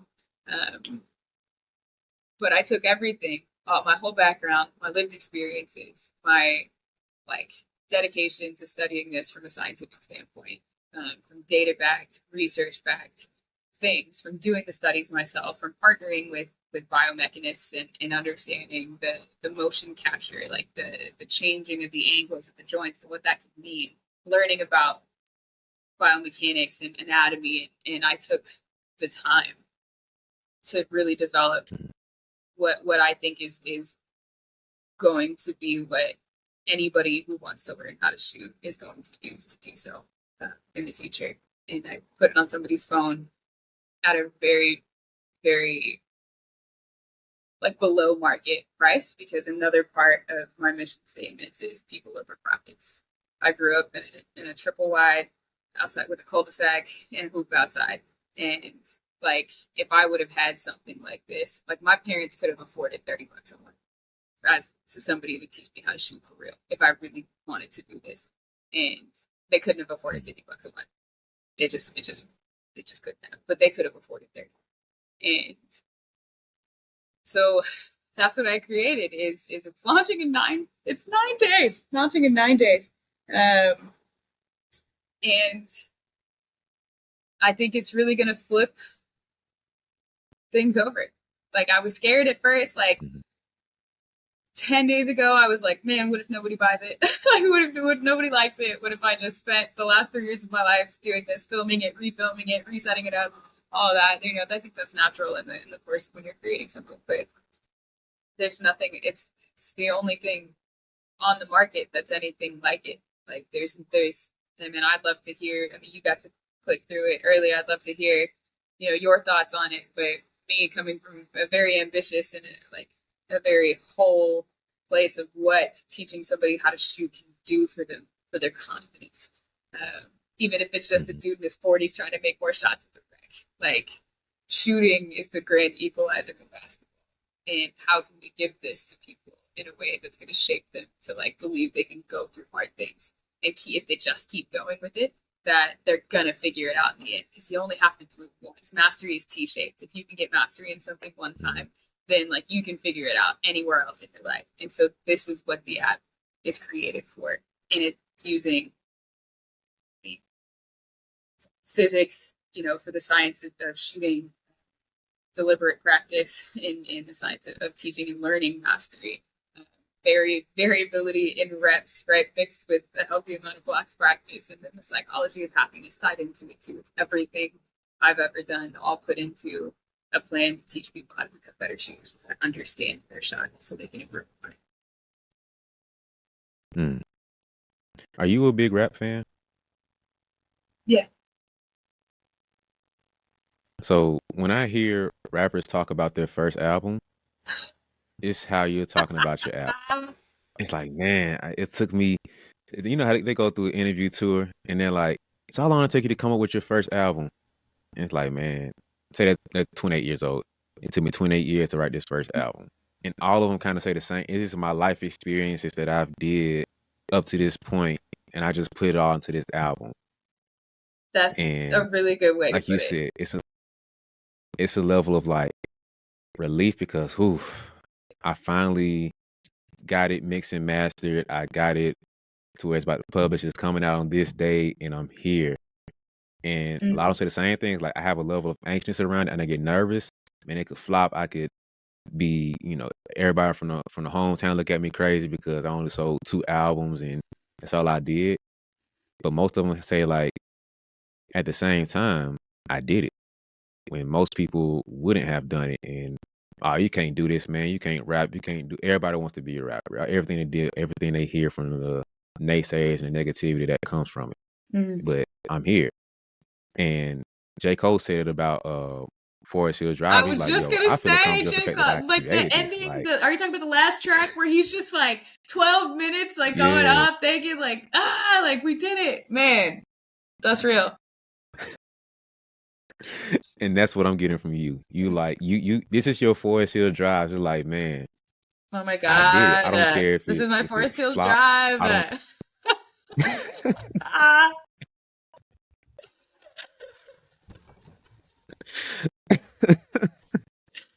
Oh, you're so right.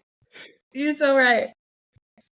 Man. Yeah, you got that internal win. Like, you feel successful before it releases, and you feel this because it's. I wish Forest Hills Drive was his first album because it'll connect a little bit deeper.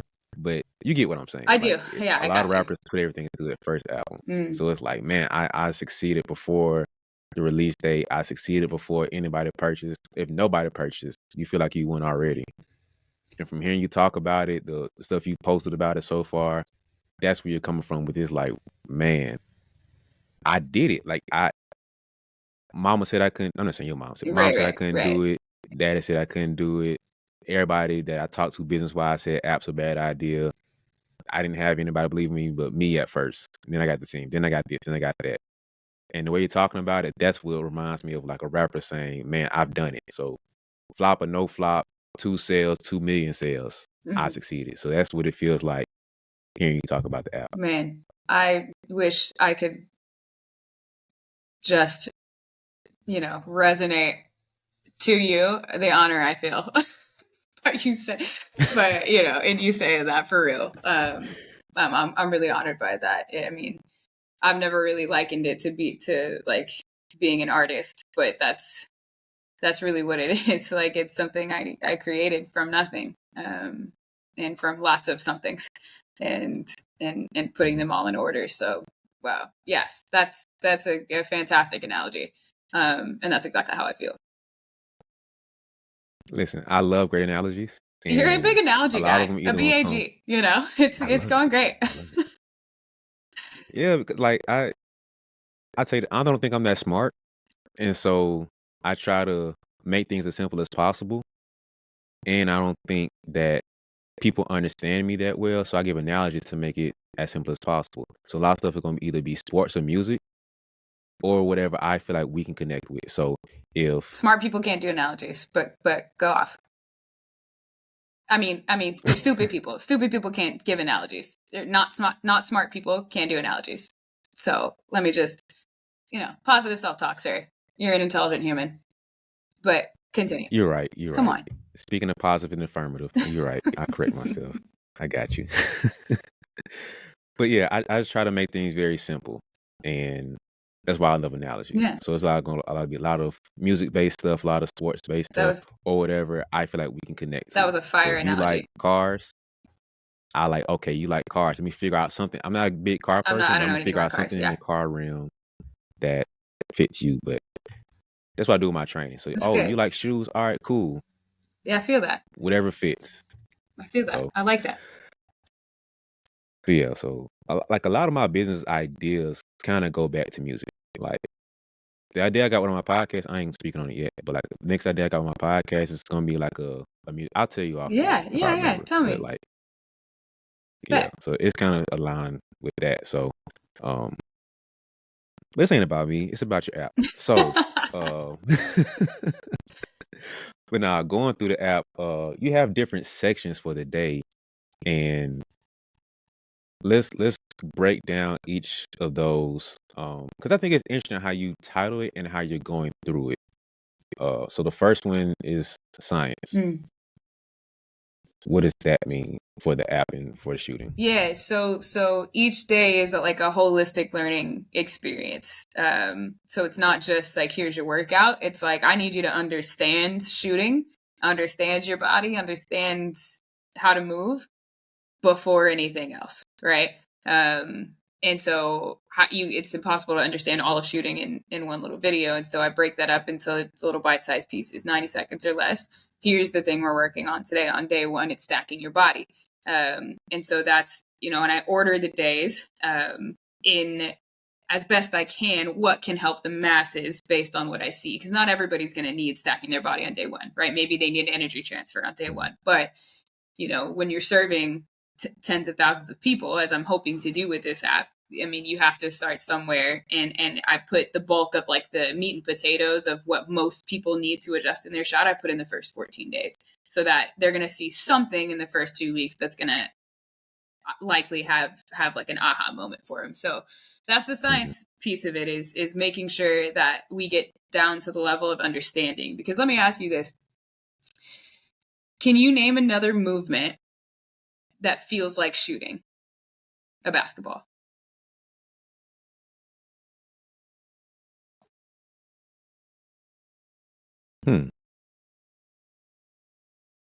Off the top of my head, no, but I feel like there is. I feel like there's not. I feel like there's no other time in your life where you're gonna do this, like at any. Yeah, I got you. Yeah, like no other time in your life are you going to move your body in that way. And so, how do you move your body in a way that doesn't make sense? You help people make sense of it first. It's really hard to improve upon something that you don't understand, and so we teach them understanding first. That's the first level of science on day one. That's the first thing they see in 90 seconds or less. Mm. And that pivots to the one thing, which is the one focus for that session, right? Correct. So that comes from deliberate practice and skill adaptation research is when you're searching for mastery and we're helping athletes adapt skills, you pick one thing at a time. And so that's what I assign athletes each day. So again, on day one, we were able to tie that in very smoothly to stacking your body is, okay, we've learned about the why we stack our body. And so now that's going to be our one thing today is I'm going to stack my body, ankles, hips, and shoulders as I come up so that they come up in a straight line and I'm not leaning forward or leaning backwards. I'm going to keep this stacked position through my shot in every single rep that you do today. And so not all of them are tied together in that way, because after the first 14 days, like I give them sometimes a piece of psychology or a piece of basketball IQ or some other piece of science that's going to benefit them as a basketball player or as a human. But then they still have a deliberate focus inside of their shot each day. Mm. So next after that is lab work. Yep. What is that? Lab work it's like, I would say 8 to 10 exercises that they're going to do every week. Things like line drops, things like there's a drill called in and ups that helps athletes feel their sequence. Slow flows, having them flow through their body and shoot slowly so they can feel the flow in their shot when they speed it up. Things like boomers to help their hand speed and help the ball move at the same speed off the floor, make sure their ball and their hips are going down. So all these little like foundational pieces of shooting that they're going to learn about in all the science, they can do and execute every single one of their one things inside of these lab work workouts. And so it's their time for their really thoughtful, okay, let me get, same 8 to 10 drills, but they're going to feel totally different depending on what they're focusing on that day.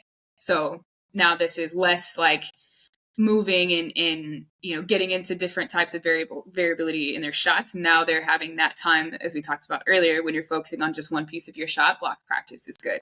And so that's where the lab work is. Those are like your warm-ups, right? 2 or 3 drills that you do to warm yourself up, get yourself oriented to feeling this one thing. So what's the difference between lab work and workout? What's the difference between those two? Yeah, so the workout those are like the variable practice, right? So I'll have you go into a type of shot you're going to take into a game or a more difficult skill than anything that would be in the lab work. And we move them around every day. So like there's not one day that looks exactly the same for 120 straight workouts. And that's, the variable practice. So they might take the same type of shot because they have to make 2 reps or make 5 reps, at one spot before you move on. But even if they're making 5 reps and they're doing a movement before it or into it, if it's a jab to shoot, then adding movement into that is going to make each rep variable. So it's variability without variability. And then they move through the workout. So, and then I challenge them, by day 25 or so, I'm making them do hard stuff, like stuff that some of these, young people that are doing it, or maybe even some of the people, over 30s that are going to download it, they're going to have to think through it. They're going to challenge themselves. But that's where, by the first 24 days, you're like, okay, I'm getting the hang of this. And now we add desirable difficulty into it, where you got to slow down a little bit, where you got to challenge yourself a little, because now it's getting a little bit fun. And I got to move my body a little bit different. It was just getting easy. And so that's how I wove, the layers of desirable difficulty into the workouts as they move through the days. They don't get access to the next workout or the next day until they complete the one before. And before we get to the last part, everything that you just mentioned is part of what makes it so different. Because I've bought a lot of different shooting programs, just trying to nitpick and learn from it. Honestly, that's how I learn a lot of stuff, is buying somebody else's program, Totally. kind of going through it and getting a feel for certain stuff. I'm like, okay, when I'm going through this drill, this is what I feel. So if a player tells me X, Y, and Z, okay, I can kind of relate to it some and say yay or nay or this or that, whatever it is.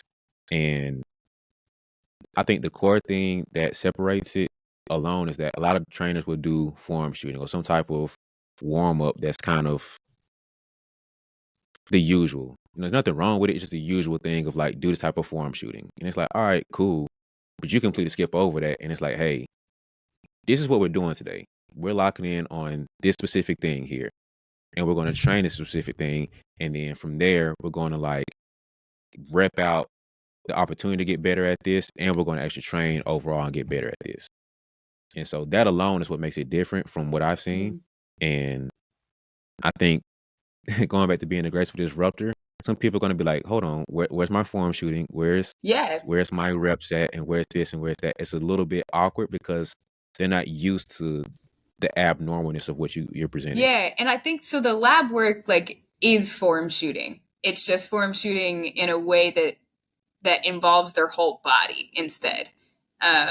So it's a more whole approach to form shooting instead of standing in front of the basket and just like, hold the ball here and doing this over and over again. I'm going to put you on a line and make you shoot on the line, make you shoot your full shot right away, warming up your entire shot the entire time rather than, just standing there and getting just a piece of your shot whenever you're trying to warm up your entire body. And so, so if people listening are confused, okay, I warm you up. All right, there's some warm ups. I don't just throw you into the fire. Like we'll get your heart rate going before we have you go off. Yeah, and I think the most unique part of this is the last part, the act of light. What do you think about that? It is so overlooked by us as human beings, and especially as trainers and coaches. But it's something that's so simple that if I'm a player going through that, like, I don't mean it in a bad way, but going through the training session selfishly to make it about us. But then you end it as like, hey, now forget everything we just talked about. This ain't about you anymore. Basically be an active lighter for somebody else. We get too fixated on the skill part, too fixated on the sports performance that we forget the human performance part mentally. And I like that added on piece because I'm guilty of this too. Like I care about the human being, but when it comes to I get too businessy sometimes or too skillsy that sometimes in that moment I'll forget like, oh, this is a human being that I'm dealing with and talking to. Yes. I don't think I always go too far, but I have pockets where it's like, take a step back. This is a 13-year-old girl you're talking to.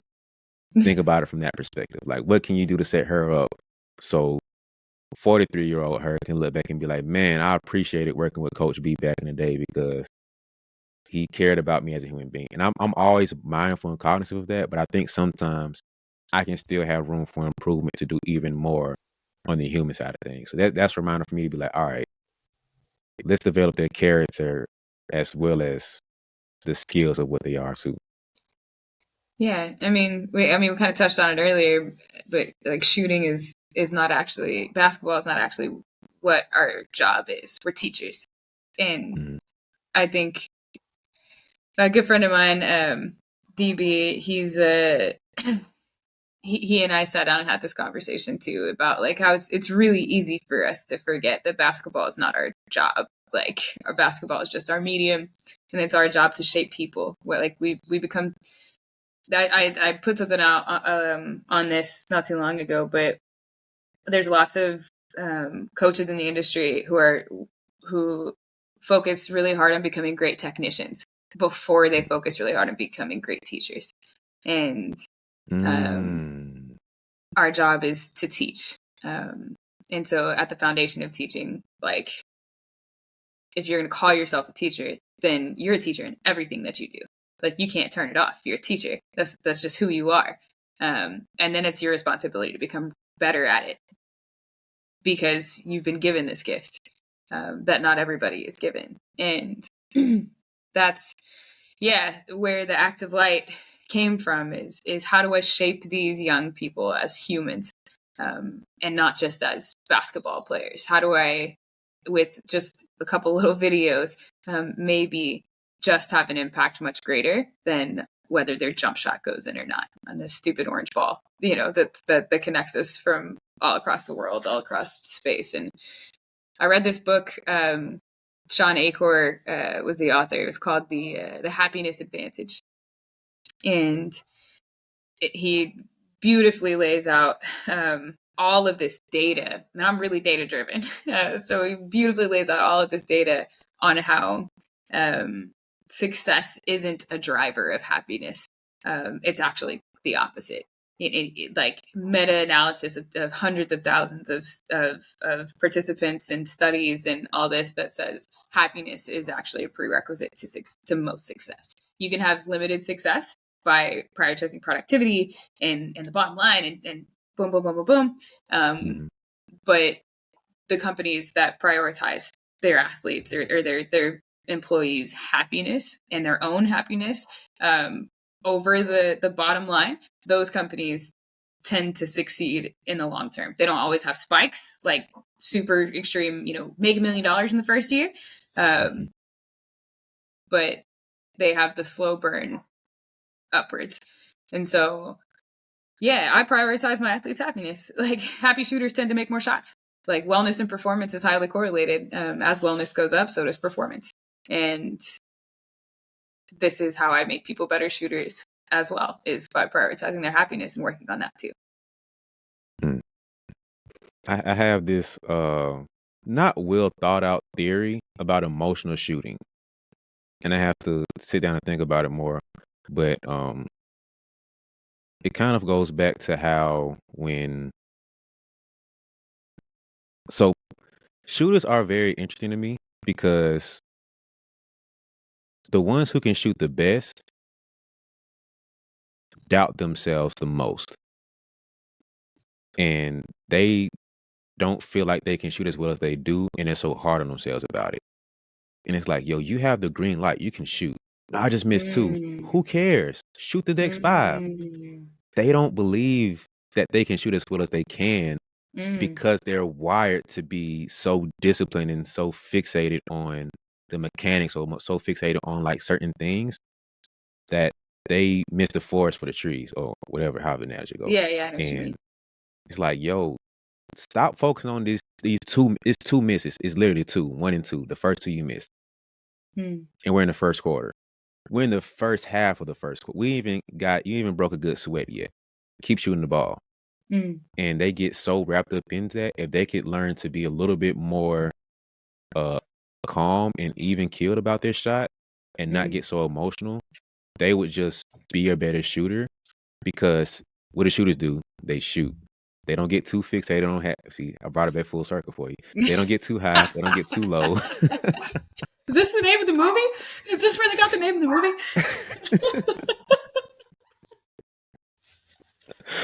Oh man. But yeah, so it's so interesting to me, man, because I deal with different shooters. I'm like, bro, shoot the ball. Like, I don't know what else to tell you. Shoot the ball. And it's so many different layers of how you have to get them to realize that. And I have to think it out more to where I can explain it better. But emotional shooting is a very big thing for them. And breaking through that wall is a challenge. Man, I have 2 things for that over the course of my career I've found to be incredibly great perspective shifts for athletes that I welcome you to steal. The first part is like, do they get, and this is, you'll see this in the app. There's one of the days has this as a science piece and then has this as a deliberate focus too. Do you get emotional reps? Like, or don't you? Like, do you put yourself in that position where you're thinking about the crowd and you're really visualizing the person in front of you that you hate guards you the most, like your most hated defender, where if you get a bucket on him, like you're really feeling yourself. If you get stopped by him, you're like super freaking frustrated. Like, can you put yourself there during practice? And if you don't do that, then you're only doing half the work, because you're not actually preparing yourself for the environment that you know you're going to be playing in. And that's hard to do. Like, and only the athlete can do that. We can't do that for them. We can remind them. We could say, keep yourself there. Keep. For Emma, it was Nneka Ogwumike was her most respected defender that she'd ever played against, and so I was like, I need you to keep Nneka right in front of you. Like, I need you to make that shit personal. And that's part of it, right? Like athletes aren't cued to train necessarily like that. Like you and me, you know, like I had to. All I had was my imagination in my cul-de-sac with the sunflower field and the sun peeking through of the flower. Like all I had was my imagination. Now every kid has a trainer. And so they don't have the space and the freedom to put themselves there. So it's our job. That's part of our training. We need to do it then once they achieve a certain level of mastery. That's the first part of it. The second part of it is most of those kids that miss the first couple of them and then don't want to shoot even though they have the green light, especially those kids that have the green light. The way I reframe it for them is I just ask them like, why are you doing that? You're hesitating because that's an unselfish thing of you to do, right? Like you're trying to not be selfish. I don't want to take this other shot. I just missed them on it. Like, sorry guys, so I'd rather pass it because I'm trying to be unselfish in that moment. Like, is that fair to say? And they always say, yeah, of course. And I'm like, okay, well, what you're actually doing is you're not being unselfish at all. You're making that entire moment about you and your fear, and you're not wanting to fail. And so now your post players don't know they can count on you to catch and shoot when you're open because they don't know what your mood's going to be, right? And so you're not being selfish. You're not being unselfish. You're being scared. Like, and I get it, but we stare fear in the face and we have a conversation with it instead. And we don't let fear dictate what we do next. And so I'm sorry, objectively, it's going to suck to miss shots. You're going to go 0 for 4, 0 for 6. That's going to happen to you because it happens to every shooter in the world. Steph Curry, one of my favorite Steph Curry stats is 2 seasons ago, he started the season 0 for 24 from the 3-point line. And he's Steph Curry. So if it happens to him, it's going to happen to you, little Johnny or little Jane. And so stop being so selfish and shoot the ball when you're open, even if it means you risk failure over and over and over again. And so those two reframes, or the strategy of emotional reps and that reframe, I've had a ton of success in like getting through to those athletes and finding out from their parents, 3 games later, like, yo, she just hit 40 because she just didn't stop shooting. And I'm like, yeah, that's part of it. So yeah, like acts of light, doing them every day, it makes things, as you said, less about you. So that spotlight effect of thinking everybody's watching me all of the time, I can't embarrass myself, everybody's thinking about me, when most people really aren't thinking about you. They're really not. It's so when we act as a light outside of ourselves, that becomes ingrained in how we move, how we move into our own mistakes or through them. So yeah, I'm hoping it's a life changer, a shot changer for sure. But a life-changing way to interact with the game of basketball and shooting a stupid orange ball over and over again, to see what we can learn about who we are. Well, look, I could really go on here for another 4 hours with you because I have Where so are you many at? more Alabama? questions. Yeah, I'm in Alabama. You're in Bama boy. Alabama. Bama boy. I was just in Georgia, but I'll tell you what, next time I spend some time in Georgia, I mean, y'all, that's not that far, right? No. Yeah. So we'll have to figure something out, dude. This was great. Nerds, It's like they're few. I feel like they're few and far between in basketball. Like real nerds. You know what I mean? Like I was telling my homegirl, I'm like, I don't think people understand the type of people I want to be around. All I think about is business.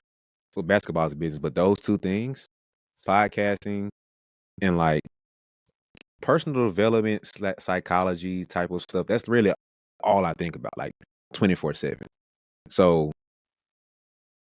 I can't hang around people who want to like do gossip and like stuff like that. If that's what I don't knock it, but I need somebody around me who can just.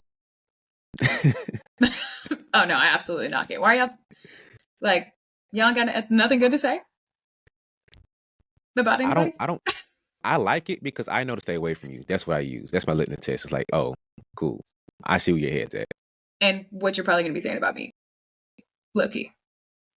Exactly. So it's like, cool. You talk about the latest thing on the news, and I just think about basketball all day. We're two different people. You probably think I'm weird for thinking about basketball. Cool. Probably. We don't mesh well. It's fine. Whatever. Yeah. Yeah, I love it. And it's funny, like I feel so validated by you saying that because there's times where I'm like trying to talk about like this cool, this app that I just came out with, and this is what happened in my business, and I just got my core four team. I got my sales guy, my software engineer, and my creative director, and then my rover. Like I got my people, and then they're like, "What's the last movie you watched?" I'm like,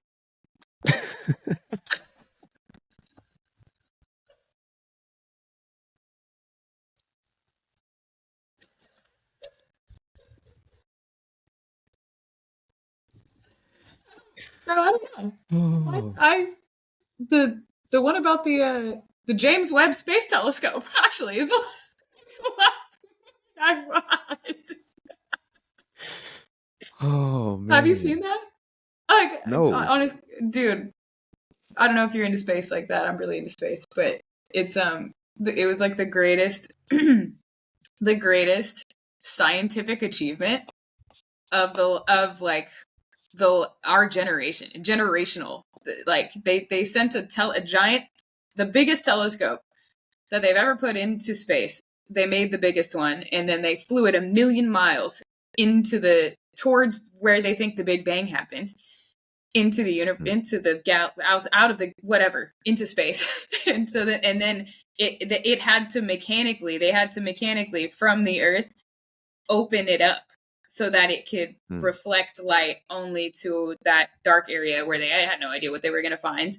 And it worked. It had 194 single point failures, meaning there were 194 things that could potentially go wrong. That even if just one of them goes wrong, the entire mission fails.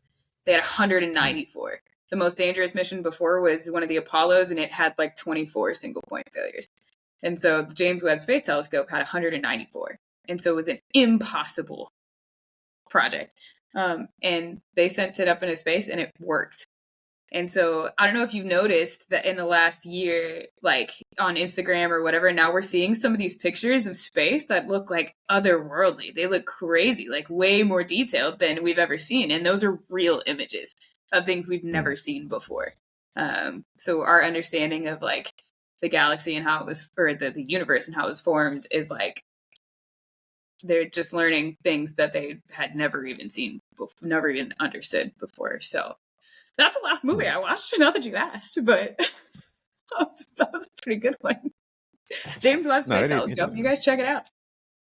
It is interesting though. Like I'm like, it became like kind of like this cultural thing lately of people saying they're sapiosexuals, which is like basically they love. Cultural thing. I've Yeah, it's never heard like anybody people say that. are almost bragging about being one, What's this? and What is that? it's basically you really enjoy learning. Like basically you're a nerd, basically. And Decided to call it as sapiosexual. Oh my god! Somebody on yeah, TikTok came up with that. no, it's a legit thing. Like it's a legit term. I've heard of it years ago, but for whatever reason, it's become you know how stuff goes. It catches on, and then it becomes this little thing. And I think I don't know where the popularity in it came from, but 9 times out of 10, if you have to promote that you're one, you're probably not one.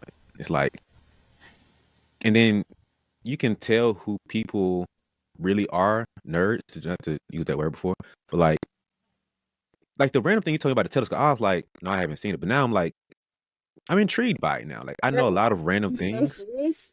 Go watch it. You're gonna be glad I that you probably watched it. will now because I just like random stuff I just know about because it piques my interest. Like I wonder how this thing operates and works.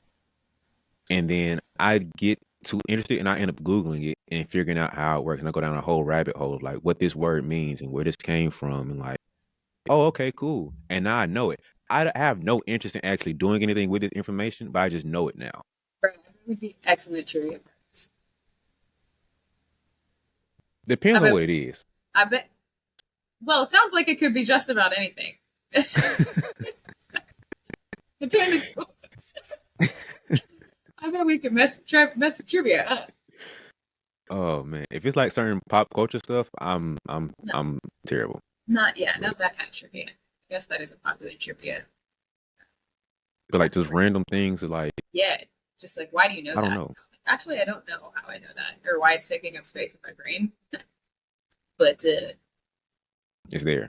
you heard of the Ig Nobel Prize? Mm. Hmm. That's a good one too.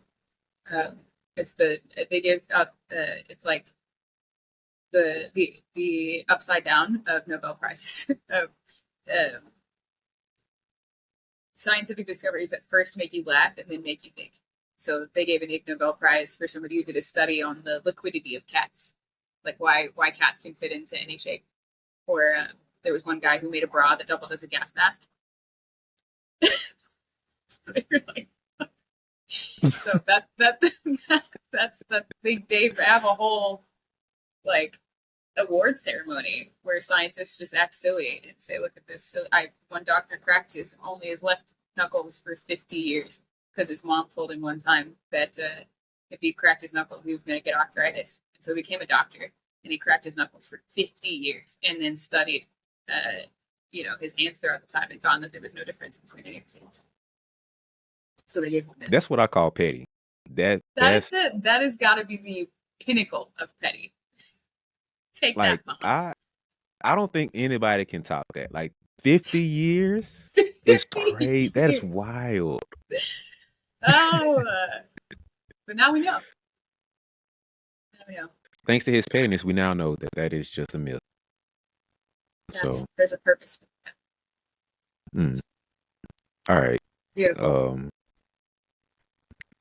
See, we messed up the Yeah, detour. that's It's okay. crazy. But nah, so um one thing I thought about though when this app is like because it is a disruptor and it's a little bit outside of the norm, is that somebody's gonna say, hey, she's just kind of gassing this up. Like this isn't really it doesn't really work. Like why would me being an active light make me a better shooter? What is this whole one thing? We have to get all these reps in. We have to do okay, so how do you shut those people up? Like there's somebody who says this thing won't work. What is your response to that? Yeah, I think that everybody's not for everybody, and that's okay. Um, and if it's not for you, then it's not for you. And I don't judge you for that. And it doesn't make anybody a bad person or a hater or whatever. But I have so much confidence in the thoughtfulness, the intention, the care that I've made sure that this isn't just like hearsay or arbitrary moves and arbitrary drills that you can find anywhere to do. Um, I have so much confidence in what I've created that, like, the idea of somebody being a naysayer is like, if there isn't a naysayer, then I probably didn't do something big enough. And Mm. so if there are naysayers, then which I've come up against, not on the app front, but just in shooting in general. Um, that's okay. We disrupt grace with it. We give those people grace whether they deserve it or not. I think the biggest thing you can do is like show them the receipts of not you, just the testimonies of like, hey, I've had these people go through it and this is what they said. And I think the most interesting part about it is you've had WNBA players go through it. And you said you have NBA coaches take a part of it too, right? Yeah, I've done yeah consulting with WNBA and NBA coaching on individual athletes. When I looked at my users that have already downloaded the app before it's any of the plans or anything are released, there was an NBA coach in there that I don't want to reveal who that is just for I don't know if I'm allowed to. I don't know, but I know that that was an Mhm. NBA coach because I saw their name and email. But and so when you see something like that, I mean, yeah, the work is working. My kids are. I got. Can I read you one today that an email I got just right before we got on here. I was cheesing, and that's probably why I cried to the first thing you said on here because I was already just gassed up. But this was from a parent of a kid that I just had in one 4-day immersive. that I had in North Carolina. And this is from his dad. He said, "Hi, BriAnna. I just had the mind to send you a message today as I sit in my office. I want to tell you how much your camp helped Kasim." And this kid was like the most stoic 12-year-old I've ever met in my entire life. Like, the little man said nothing. Like, I didn't know if he hated the camp or if he liked it. Like, I had no idea. And so this was like a kind of a surprise for me. He said he maintains that this was the most beneficial camp he's attended. And he did a lot of camps over the last year. His confidence has increased significantly, and he has done his best to do the workout he wrote up at your camp and more. He is currently playing in a 3v3 league where this past week he put up 40 points in 12 minutes. I'm most proud of the fact that the organizer intentionally gave him the weakest set of players, and he hasn't pouted and still intended to be undefeated. They had one loss, and he responded the next game with that full piece. Haven't done a lot of recording of him, but I'll start next week, hopefully. Take care. Signed with that. And it's like, I had that kid for 4 days. It just helped him understand his own shot. That was it. That's the whole thing in my small group sessions that I run. We're just going to teach you how to understand your shot in a way that like makes sense for you. You're gonna make sense of it, and that's what this app is. Is nothing is going to replace the reps, right? Like, as you know in this email, like this app isn't built for somebody that's not trying to be in the gym. Like, it's not. Like, if you're going to try and do one of these workouts every 10 days, then I think you're still going to like it. You're still going to learn and experience, and that could be good for the casual learner. We've got a weekly plan created for that. So if anybody just wants to get, one new workout a week, like, that's great. I think you're still going to enjoy it. But like, I'm so confident that if somebody moves through this app, that they're going to be a better shooter, that I'm willing to bet the last year of my life and making payroll every Friday for my team and having $15 in my bank account to do so, to make sure this thing gets built on time. And, it's been hard. Like, it's been really hard. Like, I've sacrificed everything to make sure this is built in a way that accurately represents my mind. And there's something else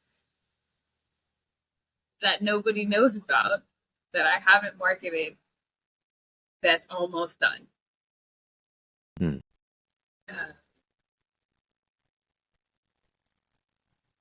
I'm building an AI for shooting. And we're literally almost up to where athletes are going to be able to take their own video. So this is the first layer of it. I can't believe I'm telling you this right now. I haven't told anybody. They're going to take a video of their own shot and have it pulled up, and they're going to answer a series of questions. And with each question that they answer, it's going to map their answers into a mechanism that we've created, but that my software engineer mostly created. And then at the end of the test, it's going to tell them their strengths, their weaknesses, their places to improve, and then it's going to suggest a custom built plan that I've already built inside of the app to tailor to their specific needs. And it's free.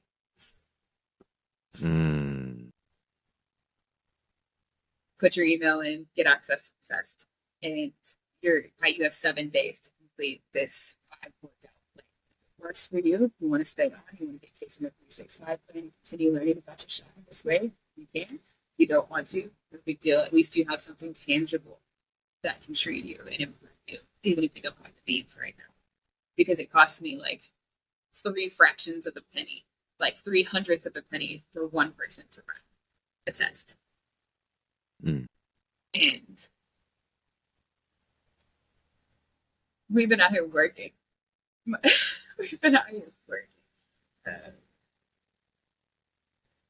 so that's the next layer to that is video upload, which my software engineer, who has his own AI agency, it's crazy. He just built this one day, didn't tell me. Like, he just was like, "Hey, I saw this shot breakdown guide you gave, so then ChatGPT or whatever, OpenAI had this latest update, so I saw that, and then I just put it in here, and now here's this thing that we got. You want to build it?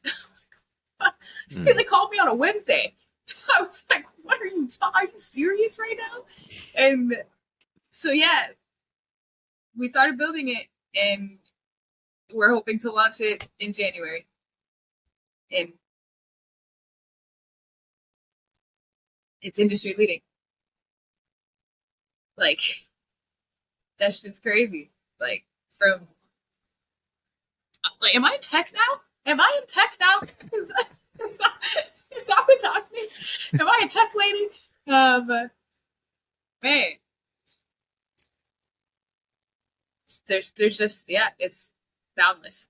It's absolutely boundless. And my team will be able to take care of my team in a way that, like, I've always wanted to. My friends, like, the reason I want to make a bunch of money is not like, it's because I want to just do a bunch of cool shit with my friends. Like, let's all go on a cruise. I got it. Come on. And, buy my parents their dream house back, and pay off my student loans, and make sure my niece is good. And, like, all the things we didn't have, right? I just want, like, me and all my people to have that. And so I'm in a really interesting, like, personal space of journey. The last time I had a drink was in July of this past year, so I'm about 5 or 6 months sober, because I just one day decided that I'll have a drink again if I want to whenever I'm a millionaire. And so I just stopped and got focused, because, like, what do we celebrate? Being broke, And it's so strange. Like, I stopped eating bread. I only eat bread on Fridays now. I just, like, one day decided, okay, I'm gonna stop drinking, and I'm only gonna eat bread on Fridays. And it's like these little ways of testing my discipline, so that I can be the leader I need to be for the team that I want to protect and grow and build things with, like this. So I'm in my business lady era.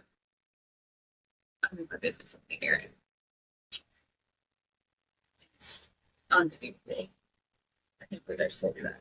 It's a secret. It's not necessarily that it has to be a secret. Like, my software engineer said, Yeah. We can tell people, but I just haven't. Man, first off, that is what you call a graceful disruptor. And then secondly, it's like, it almost feels like I've known you for a while. Cause I like the feel like level of that too. like, Yeah. like the level of like, I don't know, like you telling me that did something to me. I'm like, bro, I'm proud of you. Like, it's almost like the homie you finally seen come up, and it's like, bro, I seen you do your thing, man. That's how I feel right now. I'm like, man, like I seen you struggle with this relationship in the past, and you finally found the right one for you. That moment, like, man, you're at the wedding, seeing them. You never seen them smile this happy before. You never seen them laugh this way before, and like that warm, loving feeling you have on the inside. That's kind of what I have right now. Like I can see you on the other side. It's like you feel so happy right now. It's like, man, you can almost taste that next level. Like you right there at the door, and it's right. I can see like you put a lot into it, and so for the next phase of what you got coming, like I'm on a bench right now, just like go, like do your thing. Like I see her doing her thing. Like Man. that's what it feels like right now, seeing you talk about what you have going on. It's so cool. Like it's nice, man. Yeah, that's great. No, I feel very seen and heard and cared for. Yeah, I like the same way. Like, for everybody listening, like, I've never met him. Like, this is this is the first time we've like really interacted like this. So yeah, Yeah. that's real. That's so real. So I appreciate you, like, being consistent and, like, being like, nah, okay, but are we really gonna? I know you're busy, but we should probably talk about this. We should probably talk about this. And so, yeah, I'm so glad that we did this. And we talked about. I mean, you did an excellent job, like, shaping this conversation. Like, I mean, you're really, really good at this. I mean, this is one of the better podcasts I've maybe the best one I've ever like experienced. It, in because it's so easy in podcasts to be so surface and be like, this is what I usually say. This is like, well, the questions how they usually go. And yeah, I mean, you just did an excellent job doing this. Like, you're really in your lane for real. Mm. I really appreciate that. Like I said, like, because that takes one to know one. Like, yeah, totally. We find each other. we find each other. So yeah, it's. I can tell you put a lot into it because a lot goes into doing this, and like Steph Curry makes shooting look easy because you don't see the workout he did before. You don't see his off-season work. So hearing you talk about getting the engineer and doing it, I know that's not easy. I think that's another reason why I feel that celebration for you because I know that's not easy.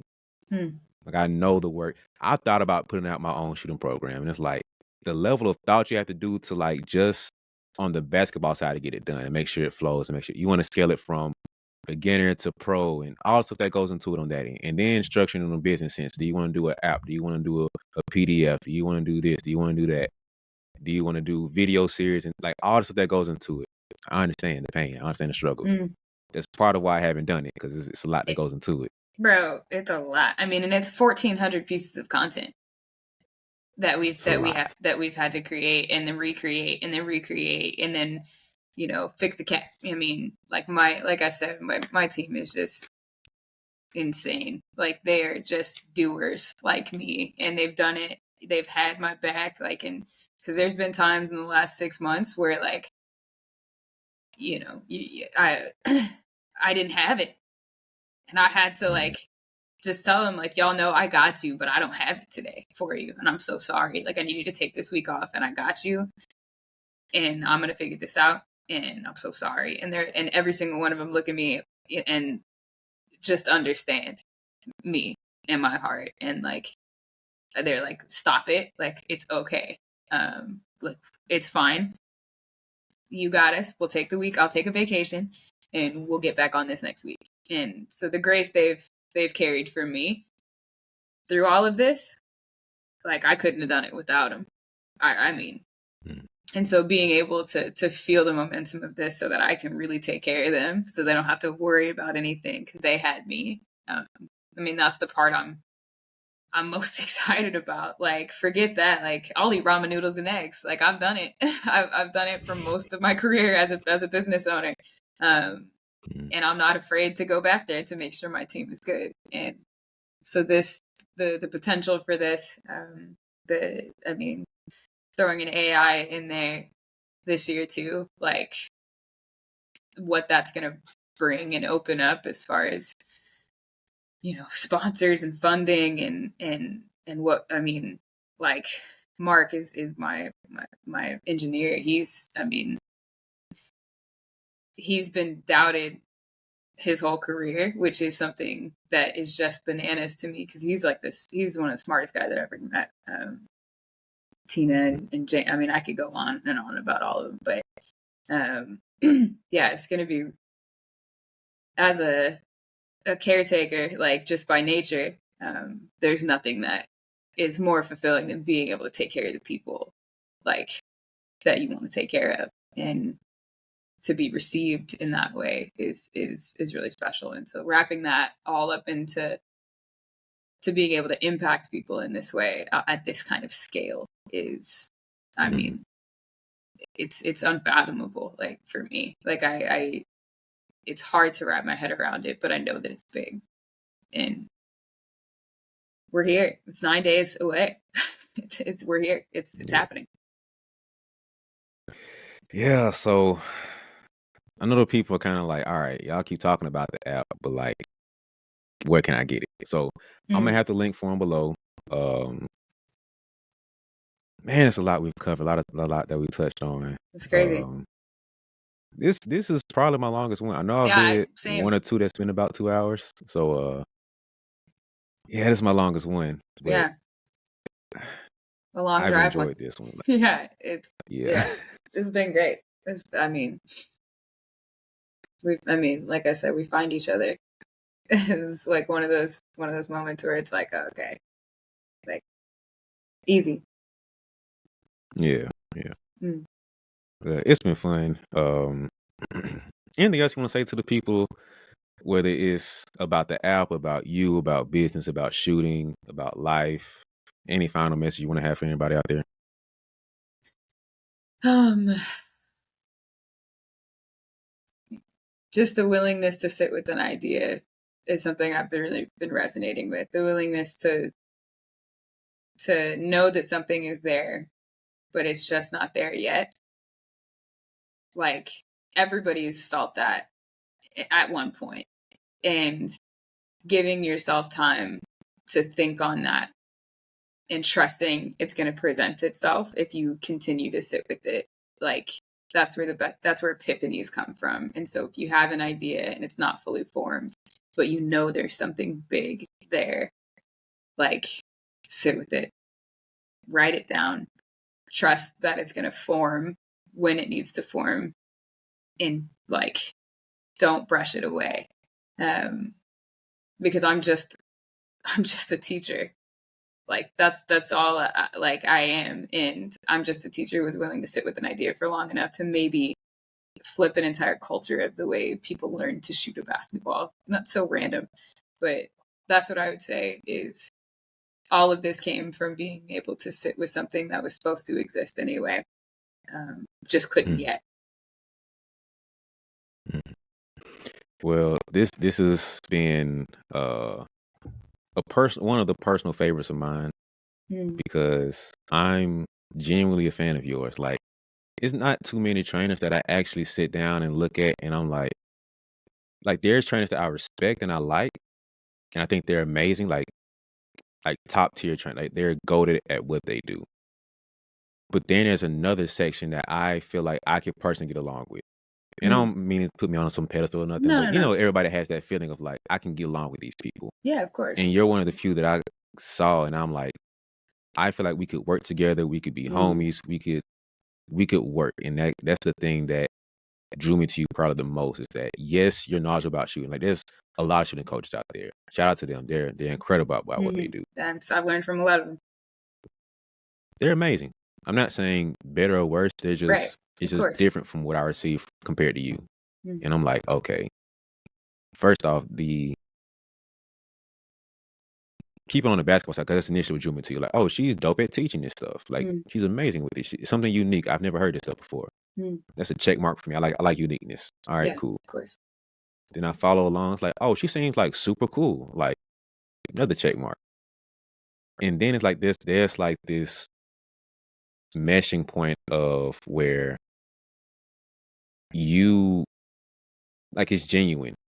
Like you genuinely care about the players that you're working with, and you can tell. Like you don't have to say it in any of your posts, but you can tell when the trainers like really rocks with who they're working with. Mm. It doesn't matter if it's my first time with you or my 100th time with you, and you my little bro or little sister. You can tell, and that shines through you. Because I remember one post. It's probably one of my favorite ones. I Yeah, had this that's moment I too. was That's gonna why I ask connected you, with it. like what are a couple of the ones that like stick out in your head that made you feel that way?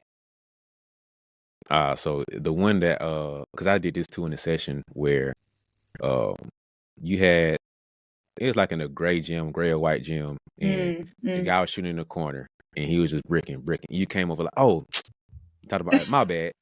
I messed up. This is my fault. You know what? I told you the wrong thing. Let's correct it and do it this way. Next thing you know, cash, drop. And I've done that so many times with Yeah. players where let's do this with your shot, let's do this with your footwork, do whatever. And then they keep missing. And it's like, you know what? If your trainer was smarter, you probably would have figured this out sooner. And I took 100% of the blame. And Yeah. I was like, dang, I didn't know other people did that. I thought it was like a weird me thing. And I Mm. saw that. I'm like, okay, I rock with her. And I That was like, post, she gets it. yeah, that post changed my whole life. It's between the two times I posted it, it's at like 45 million views.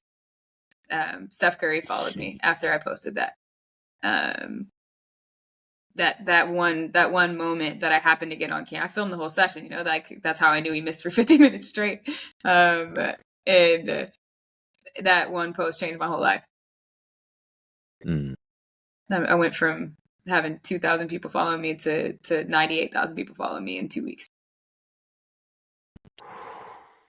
and it was like that same thing. Like, I'd been building content for 2 years, and I'd been taking it seriously for 2 years, and I had 2,300 people who cared, who cared at all. But because I'd been taking it seriously for 2 years, for me, that one thing popped off, and now they had a library of understanding who I really was. And then that gave me an opportunity to respond to the comments with the strategy of pretending I was just sitting next to him at a bar.